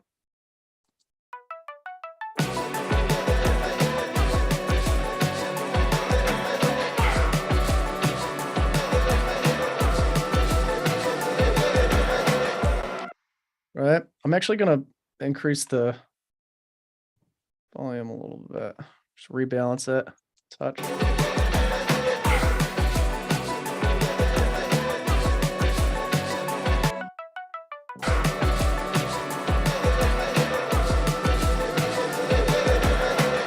Yep, I like that there.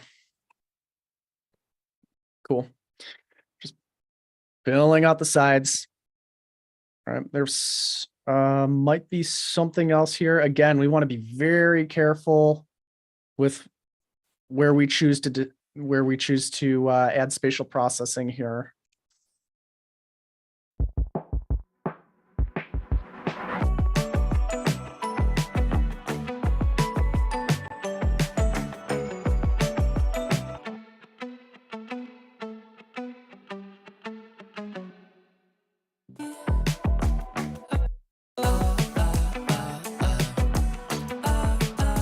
I'm just going to play with this funky guitar a little bit. Let's see what we got.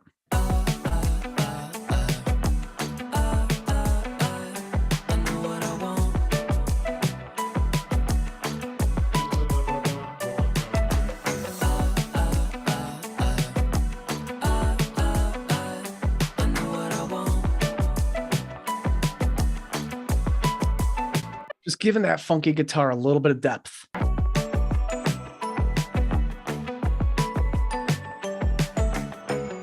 Hear the difference there, guys?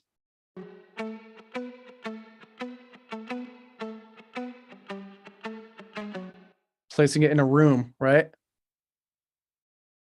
I chose that instrument because it's really exposed right now. It's really upfront among a lot of other elements that are very upfront, right? Oh, now whip.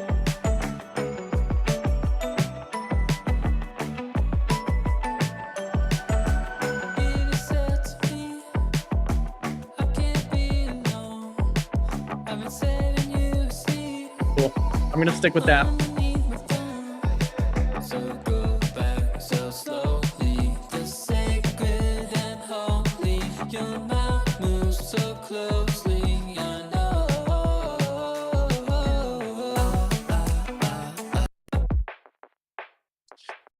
I'm gonna experiment with this crunch loop also.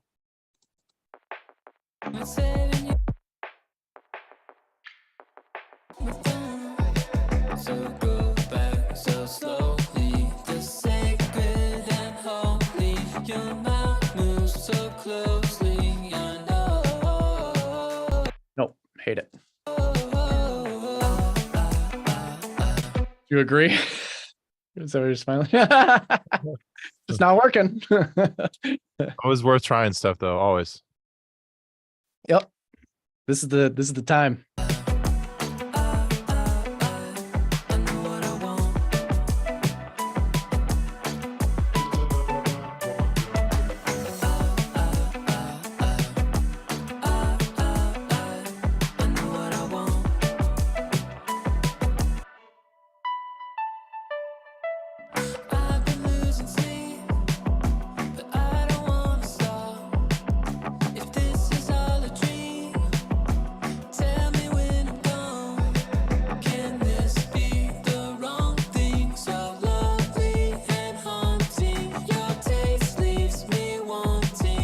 Just listening for opportunities right now, guys.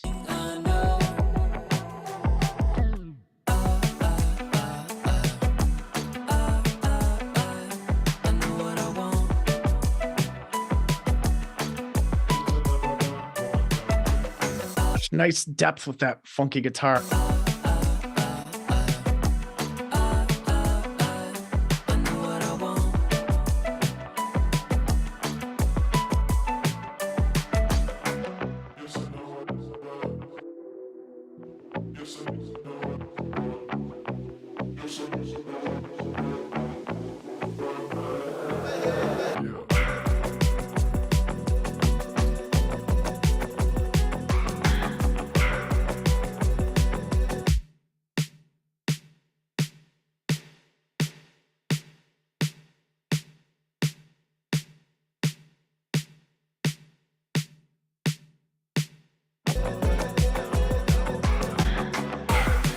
Little bit of space around that snare.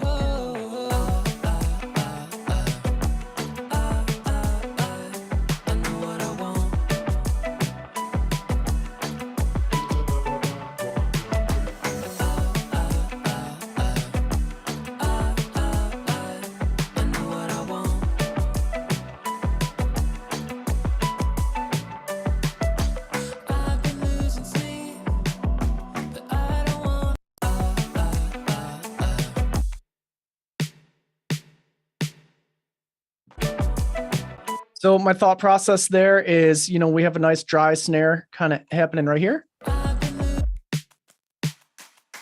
Right? And then in the chorus, we open it up. Give it a little bit of depth.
That's another opportunity right there.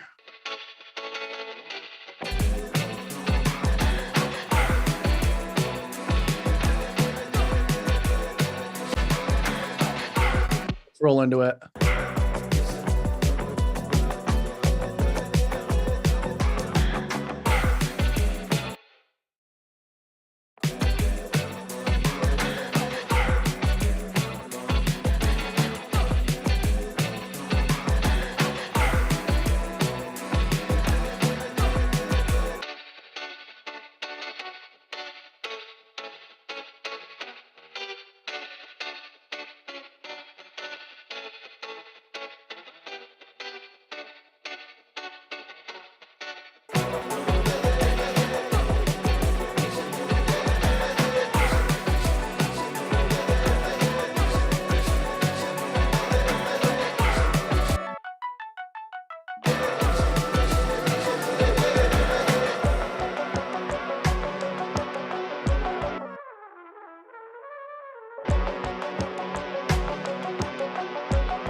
No reverb automation or anything like that. I'm just making overall adjustments. All right. I feel pretty good about that.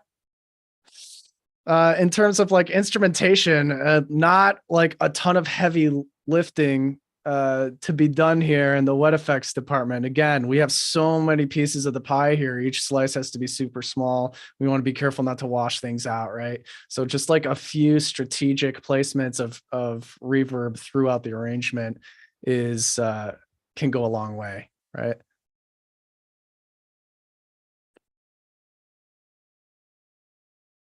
Anything to add here, Dane? No.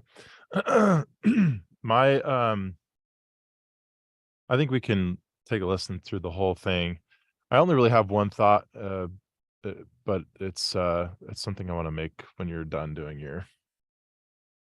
the rest of your moves, unless you're done. Cool.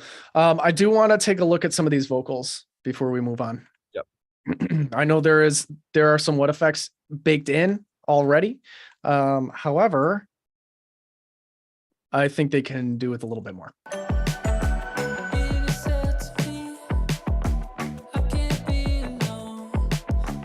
Again, I'm not going to treat these as I would typically treat a vocal. However, there are some things that I kind of want to do here.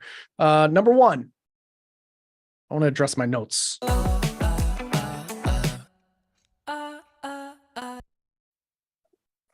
Guess what I'm going to do here? Do the same thing. Sample delay. Spread this harmony out, right? So we have this vocal. And then we have this harmony on top of it right now. I thought it might be cool to kind of spread this harmony out to the sides like this. Right? So it's kind of like all around us. Right? And it helps to kind of like open up the mix from the verse section too. Right? It just adds more side information. Here, I'll show you what I'm talking about.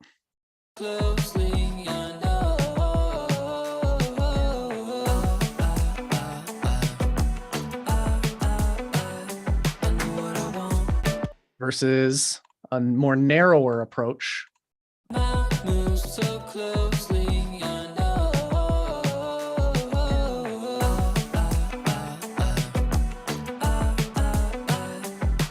Right? Feel how flat it is? And just kind of like jammed up the gut. It's flat and kind of like centered. But then when we spread it out to the sides, oh man, the mix opens up. Now we got this nice wide full frequency chorus, right?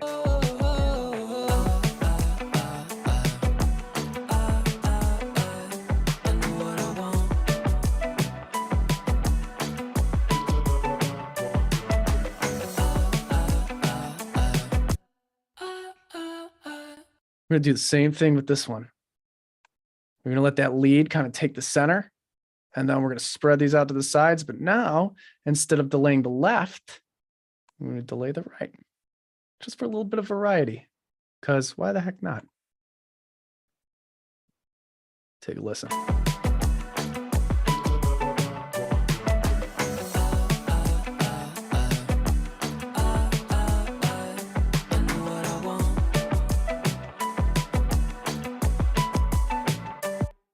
Hear the difference there? Nice and wide.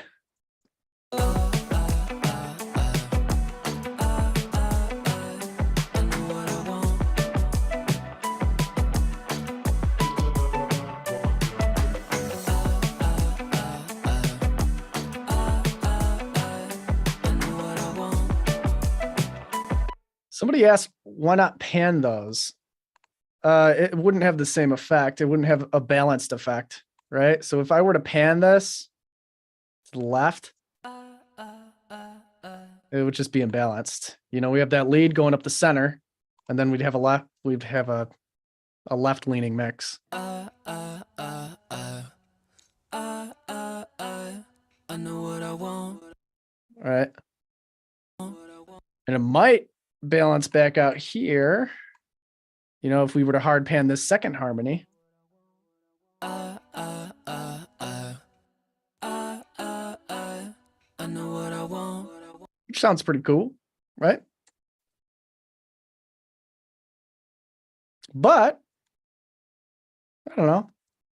I'd rather have a nice wide kind of like doubled and like giant kind of like stacked sounding vocal. This is where, you know, it's where art kind of comes into play here, right? And preference and all these tiny little subjective kind of opinions start to, and your musicality as an engineer too kind of comes into play here, right? It's just preference. Just preference.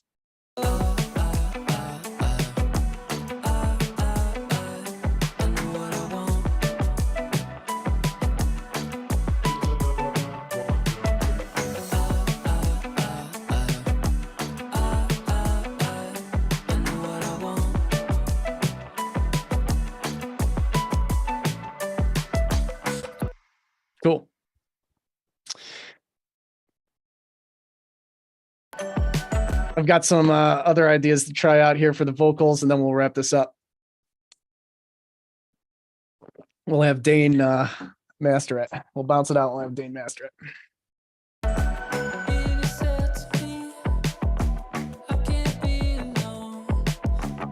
All right. Let's get some routing done. Do a vocal short. Do a vocal long. Got some delays in here.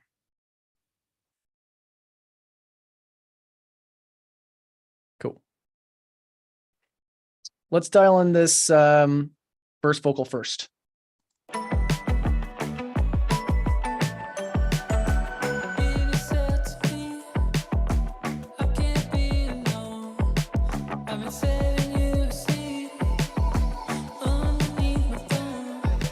Yup. Gonna do it.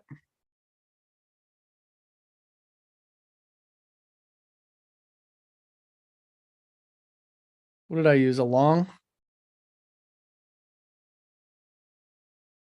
Just gonna tone shape that just a touch.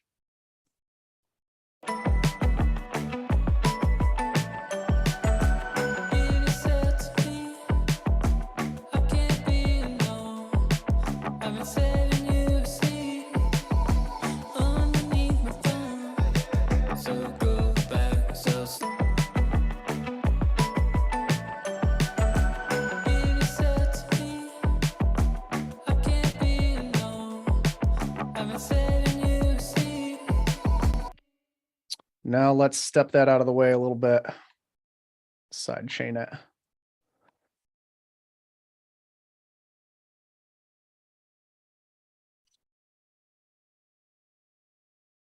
So we're going to duck the reverb out of the way a little bit every time the vocal is present. And I'm actually going to sidechain it to the bus itself so we can use this sidechain compression with any of these other vocals if we want to later. I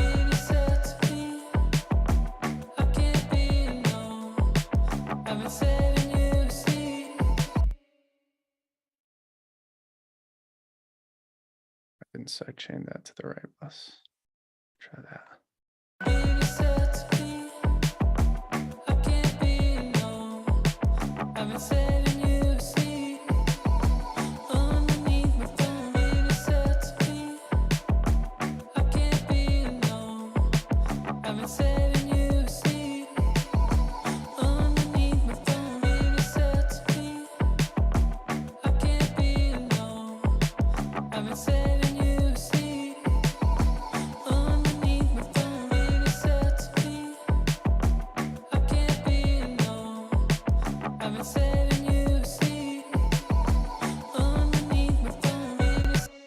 That's great. I really like that move.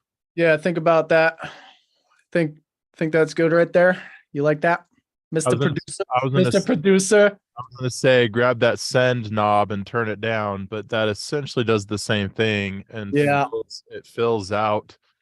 It creates a little bit of it kind of like plays into the emotion a little bit, kind of lets it bloom after the vocal. Yeah, that's a great word to use, bloom. I was going to say movement. It allows for some movement, but I think the term blooming is a really articulate way to put that. Yeah. Well done. Cool. Let's see what else we got.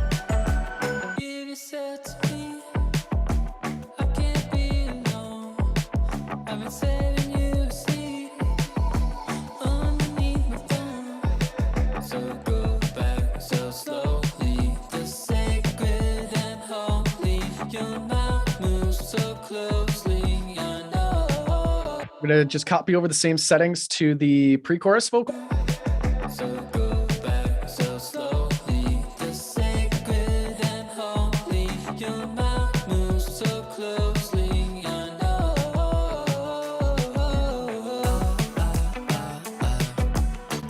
Cool. I'm going to carry that over to. Yeah, I was going to suggest that too. Why not? Right? It's a cool texture. So go back so slowly, the sacred and holy. Your mouth moves so closely, I know.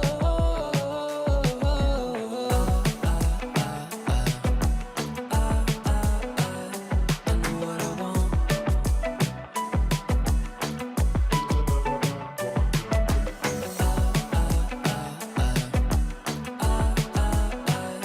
I know what I want.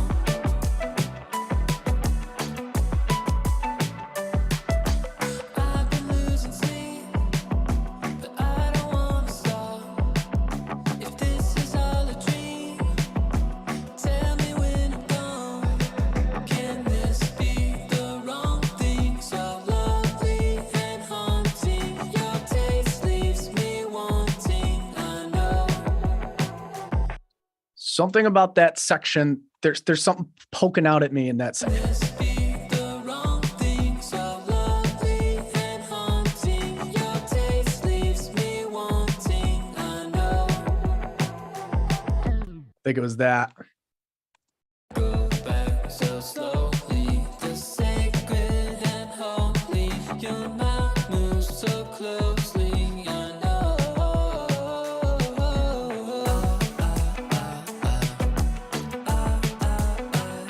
I know what I want. Let's pull this back a little bit. I know what I want. I don't know what I want. Hmm. I know what I want. I'm almost thinking like I know what I want. I know what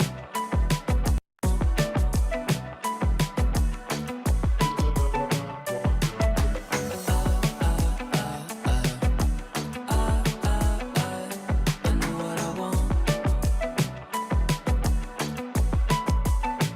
nope, I'm gonna leave it.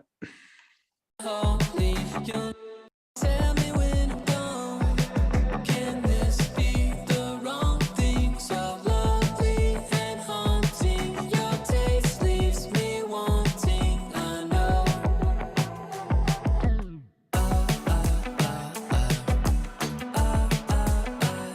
I know what I want. Wanting.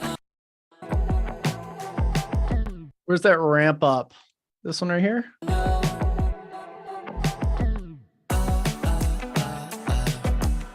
Bring that in a little bit more. Wanting. I know.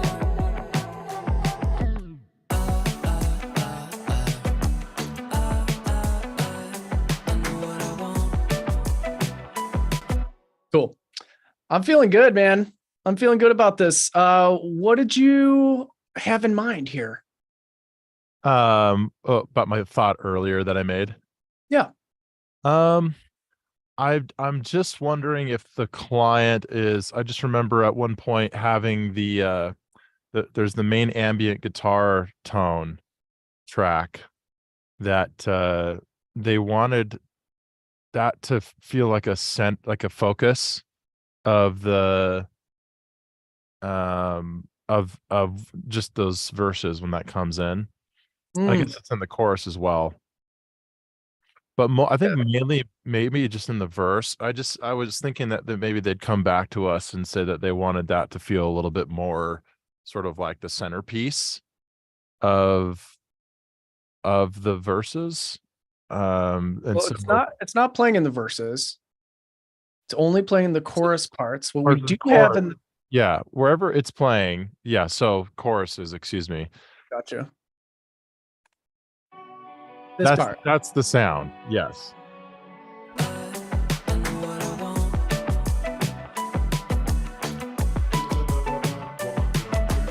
So what are you thinking? Just like a fader ride? Like it just needs to be more more prominent in the mix volume wise? It's either volume wise or it's maybe it's tough because it could be accomplished a couple different ways. Like I'm thinking more body in that sound, right? More sort of that like Let's see what we have room for. yeah, and that's the tough part is Right? Is like finding the sonic space for it right. now. You know what I mean? Yeah, you created a lot of space, and so I'm thinking maybe there's just room to turn it up. I don't know. If there was any room, probably in here is what I'm thinking.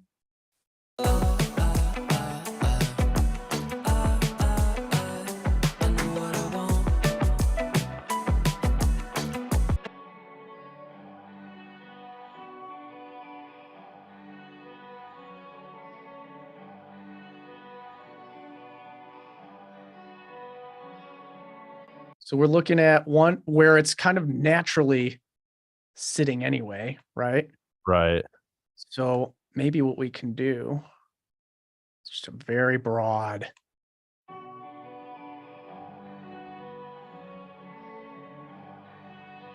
Yeah, what does that sound like in context?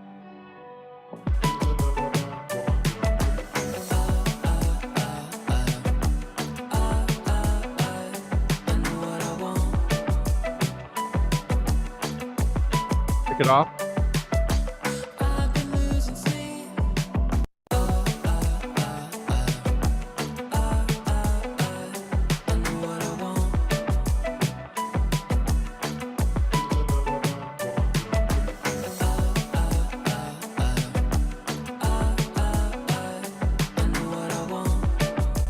And now let's rebalance just a little bit, turn it up a touch.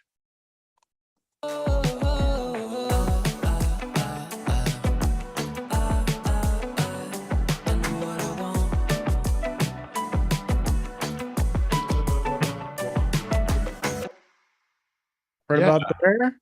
Yeah, know, I could see Start the- any further, it's like on the fence for me right now. There- Any yeah, further, I was gonna say and I think we're gonna get too squishy. right. Yeah, for sure. Yeah.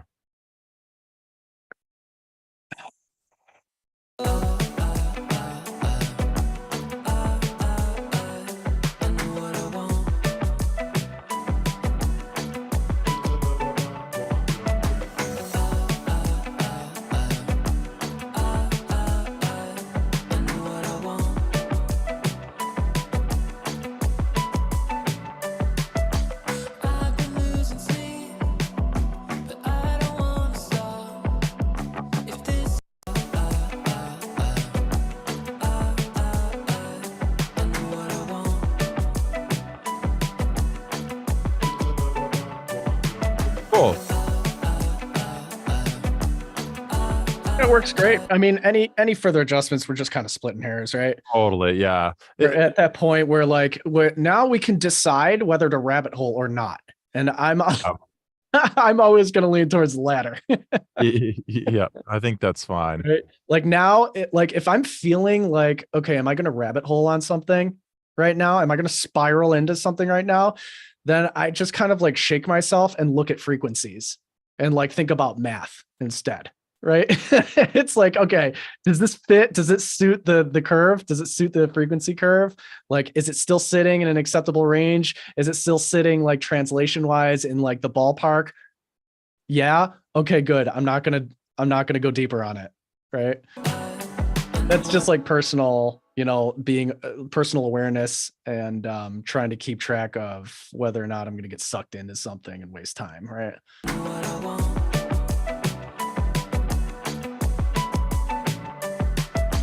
I've been losing sleep, but I don't wanna stop.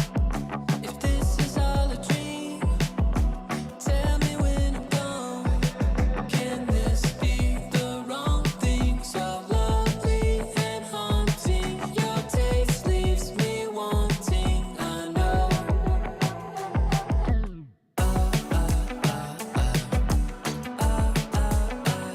I know what I want. You know what might help that? Hmm.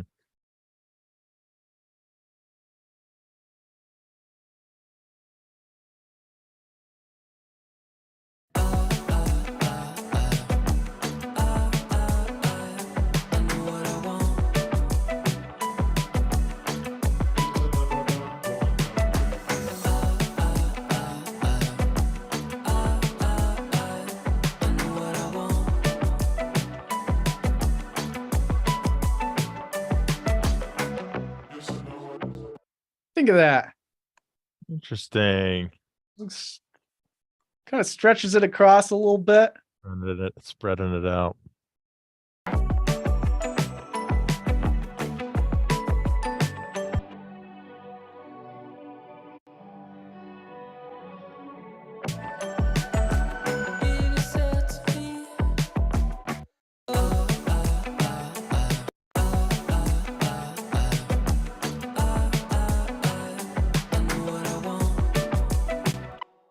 Right. Can you take it off actually and Yeah. play it again?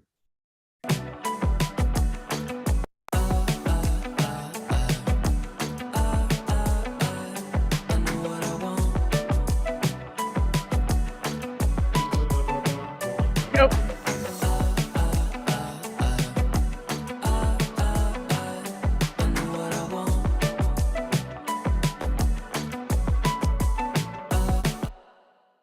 I don't know that I like it actually. Yeah, we'll turn it off. Well, one way or the other. We'll turn it off. It's cool. Yeah, seems like it's throwing it off for me. Anyway, that was just, I appreciate you entertaining that because that was Yeah, of course, man. was one pushback they had on some of our original production versions of this was they wanted that to be more of a focus. So that's very interesting to me, right? Because it's written to be a pad. It's written as a pad, Right. written as a bed for everything else to poke out of, right?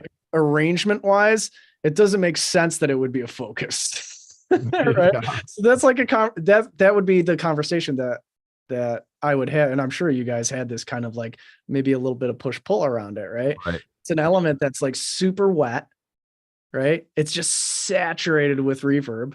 Yeah. Right? There's not a whole lot of like articulation happening here anyway. It's a very swimmy, washy, dreamy atmosphere happening. And those things tend to be the bed for which everything else pops out of. It creates a texture and it creates a vibe and it sets the stage and sets the scene for the song. Whereas it might not be necessarily like up front, like in the spotlight. I also had the thought, it's just kind of contradictory to me. Right? Yeah. That's my instinct. and someone else had the comment of side chaining. I would even consider side chaining the kick against this, just if in a different realm or I don't know. Yeah, we don't have to do that. We don't have to do that today. Totally. We don't have to Yeah. dig any deeper into that today. Cool. All right. Digging it though. Yeah. What do you think? Let's do some comparing. You know, you just kind of like, you think, guys?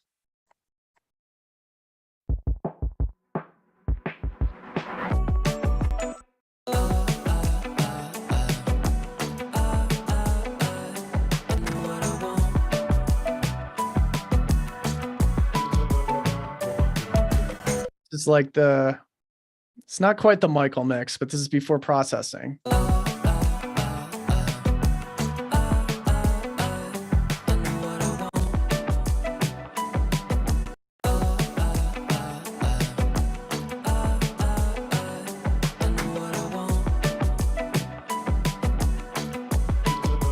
Hear the difference? Oh yeah. Sick. Let's check to see if it would fit in the playlist.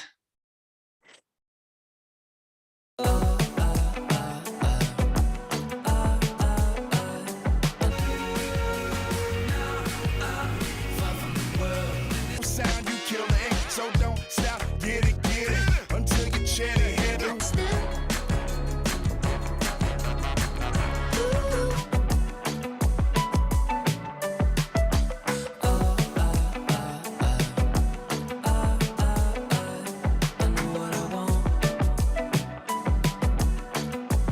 On this Motown with your sound, you in the blink, gon' bite the dust, can't fight with us. Which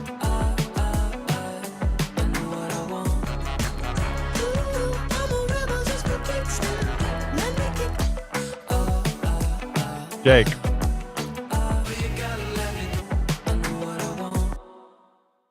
Jake, don't hate me for this.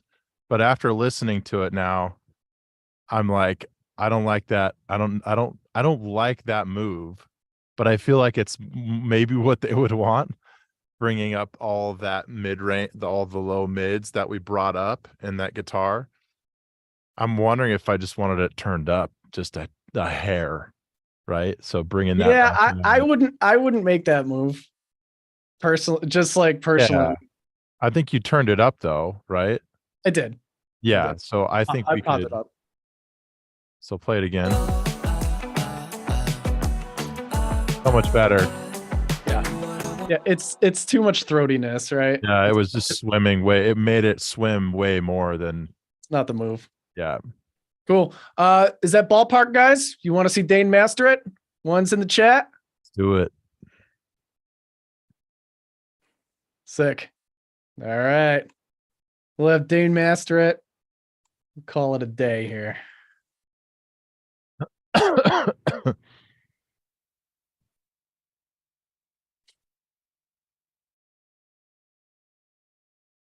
Make sure I'm on my original and not my reference. We'll do we'll pull up the same session, do it in the same session that we did the poor Michael version. The Michael mix. Let's see. Good stuff. Boom, boom, boom, boom, boom. Ooh, ooh. Boom, Boom, boom. Boom, boom, boom, boom. Ooh, ooh.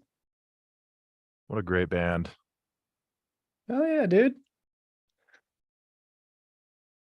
Any questions I can help answer here, guys, before we kick this off to Dane here?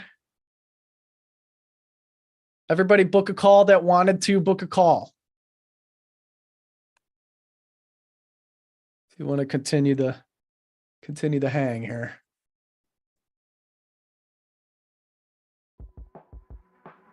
Sweet. You guys hearing that? That's the bad mix, by the way. That's the Michael mix.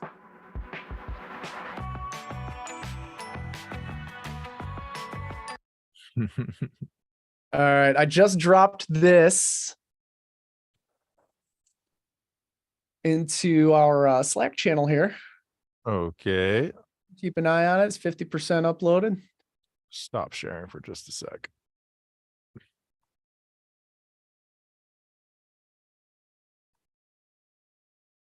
Is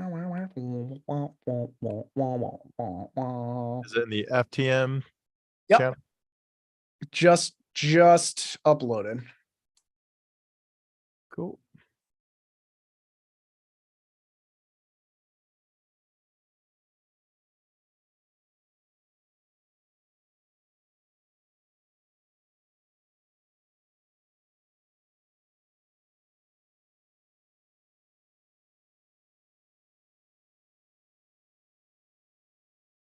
Right on. You want me to drop the other reference tracks in there too? The new ones?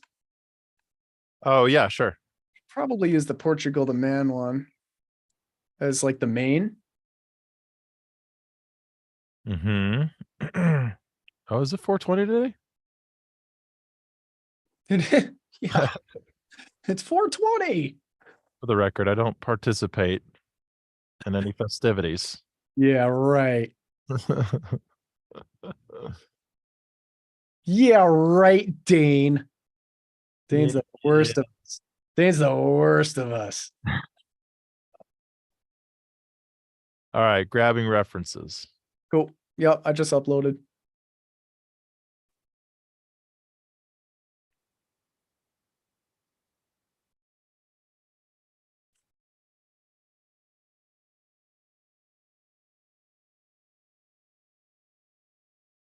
Cool. Did I ask this already? Did everybody book a call that wanted to? Anybody come up against no availability? That's really what I'm checking for. If anybody tried to book a call and you were not able to, please let me know in the chat and we'll open up some more slots. I'm going to post the link again just in case. I took an edible and called up one of my artists when I was mixing his track. Terrible singer, and I thought he sounded like angelic. That'll happen. Gotta be careful.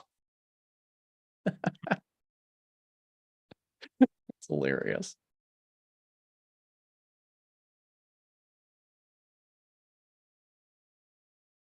Okay, I am seeing your screen.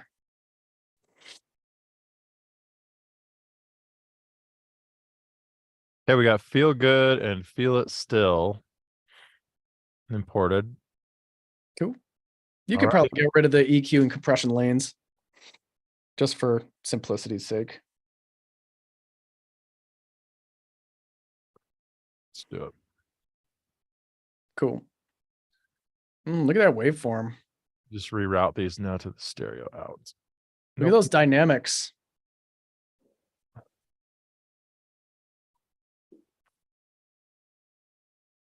Nice. Yeah, nice and controlled. And then it ramps up at the end, just like just like it should. So what'll be interesting to see here, guys, is I'm going to be probably looking at this section here as a bit of an anomaly for when I run my processing. So a lot of times you'll have just a standard, verse, pre-chorus, chorus, it goes back down, verse, pre-chorus, chorus. So it's kind of doing this, right? It's doing this in the verse, pre-chorus, and then it's doing this in the chorus, coming back down, coming back up, coming back down. And a lot of times I'll treat the chorus as the main section, right? And in our case, we have sort of an interesting outro that just keeps growing and growing and growing towards the end. But that's a one-time thing that I'm not necessarily going to use as my sort of like anchor for where all my settings are going to be, right?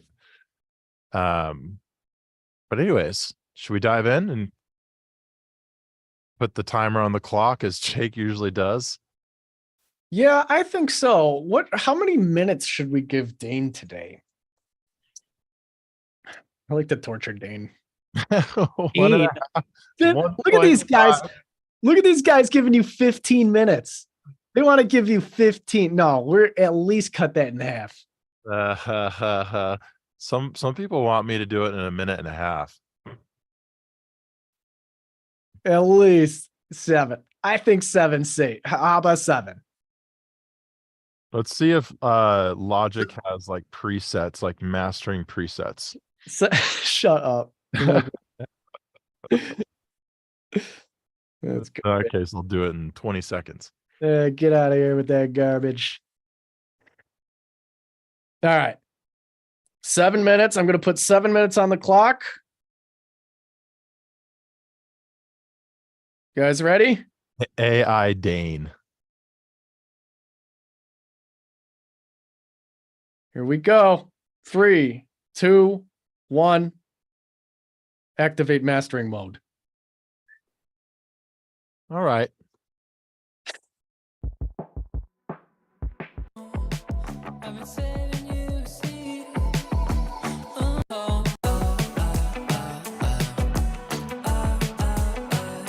I know what I want.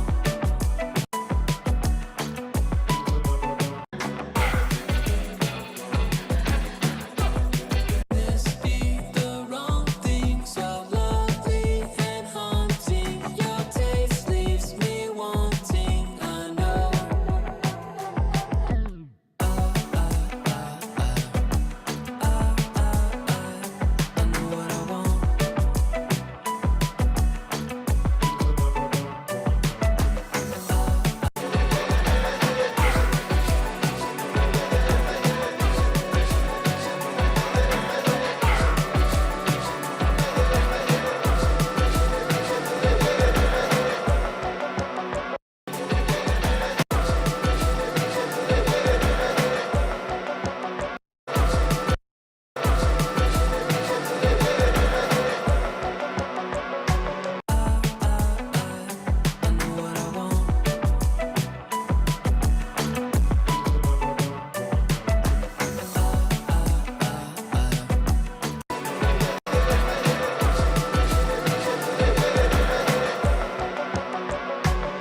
Saved a couple there. And nope, not what I want.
You know what? Before I do that, I'm gonna do.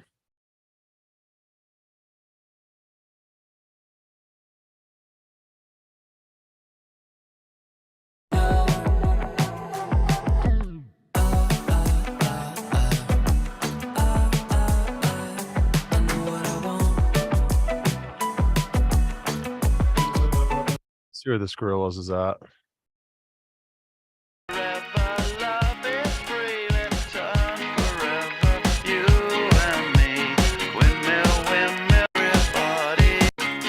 Laughing gas, these hazmats, fast cat, lining them up like ass crack. Ladies, ponies at the track, it's my chocolate attack. Shit, I'm stepping in harder this year. Yeah, bear.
Oh man, I can't afford to play around. I want to play around the API versus the SSL comp, but I'm just gonna have to go with what I trust. But I have a feeling that You've got 90 seconds to do so. stop it. Don't give me this nonsense. I'm gonna go for I'll just do this. Well, now you have 60 seconds.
My timer's up. I just gave up a long time ago. I realized that.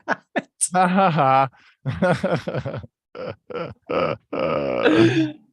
I'm almost done. I'm almost done. Yeah, what Nick is saying in the chat is right. This is mainly to show that mastering can and should be done very quickly when the mix is right. And this is not the point here is not to walk you through the mastering process or anything like that. He's just very quickly just kind of mastering to prove that point, right? To illustrate. What'd you say? To illustrate that point. You got me.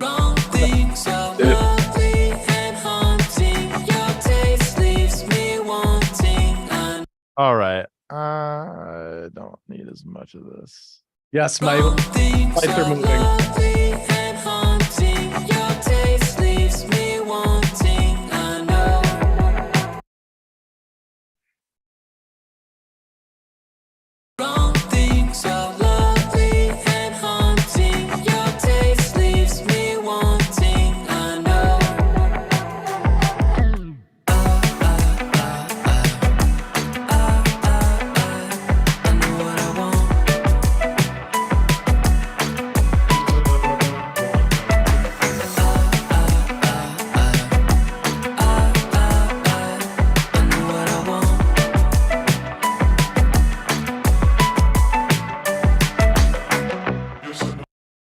Last touch. Where what am I sitting at now, anyways?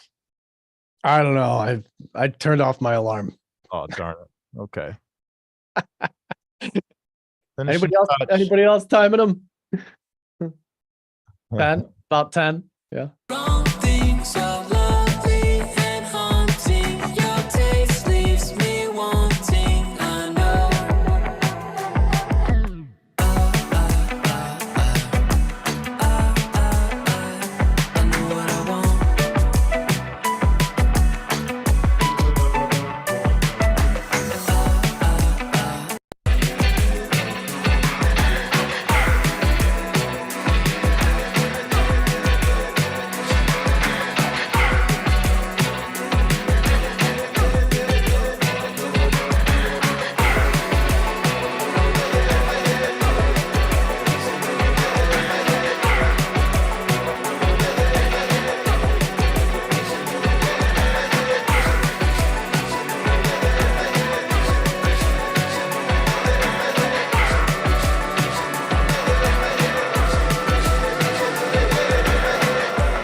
Whoa. Yeah, so this is a tricky one actually. This is actually like a really really good this is a really good track to use because this is you'll get this, right? Where you have to make some decisions and sort of like make some trade-offs here. The trade-off is I have a chorus section that's pretty like anti-chorus in a way. You know what I mean? It's not like this big bombastic change in terms of production and the writing. And so we have this thing that grows at the end here. And I have to kind of make a decision as to, am I going to allow this to be a little less dynamic? It kind of plays into the chaos, right? Having it kind of hit things a little bit harder, break up a little bit. And that's just a choice that I'm making. I normally wouldn't choose to lose this much dynamic range here that I'm losing in this section. Yeah, there's no audible distortion or anything like that. But there's no, yeah, it's just what it is. I don't know how else to say it. Like this section is just going to be, it's adding to the chaos, if anything. So I'm cool with it. Should we do that's 10 minutes. Yeah. That's $100. Yeah. Or I don't know what you guys are charging, but that's the point though, guys. $100 for independent artists. Should we do a bad mix or should we do a before and after? Yeah, let's just A-B it with the Michael mix. Yeah. This is what I'm going to do, actually. I'm going to go and duplicate this. I'm going to just do it before and after. So we're going to try to like just bring up the volume of it without any processing, just limiter only. Got you. And just curious to see if we've made it sound any better. Right. So this one will just have, let's just do a gain plugin. And a limiter. We need to bring it up about there.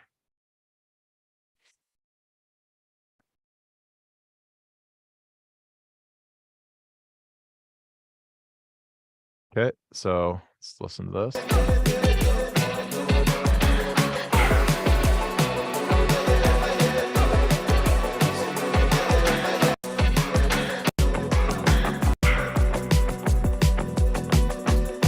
That's pre, right?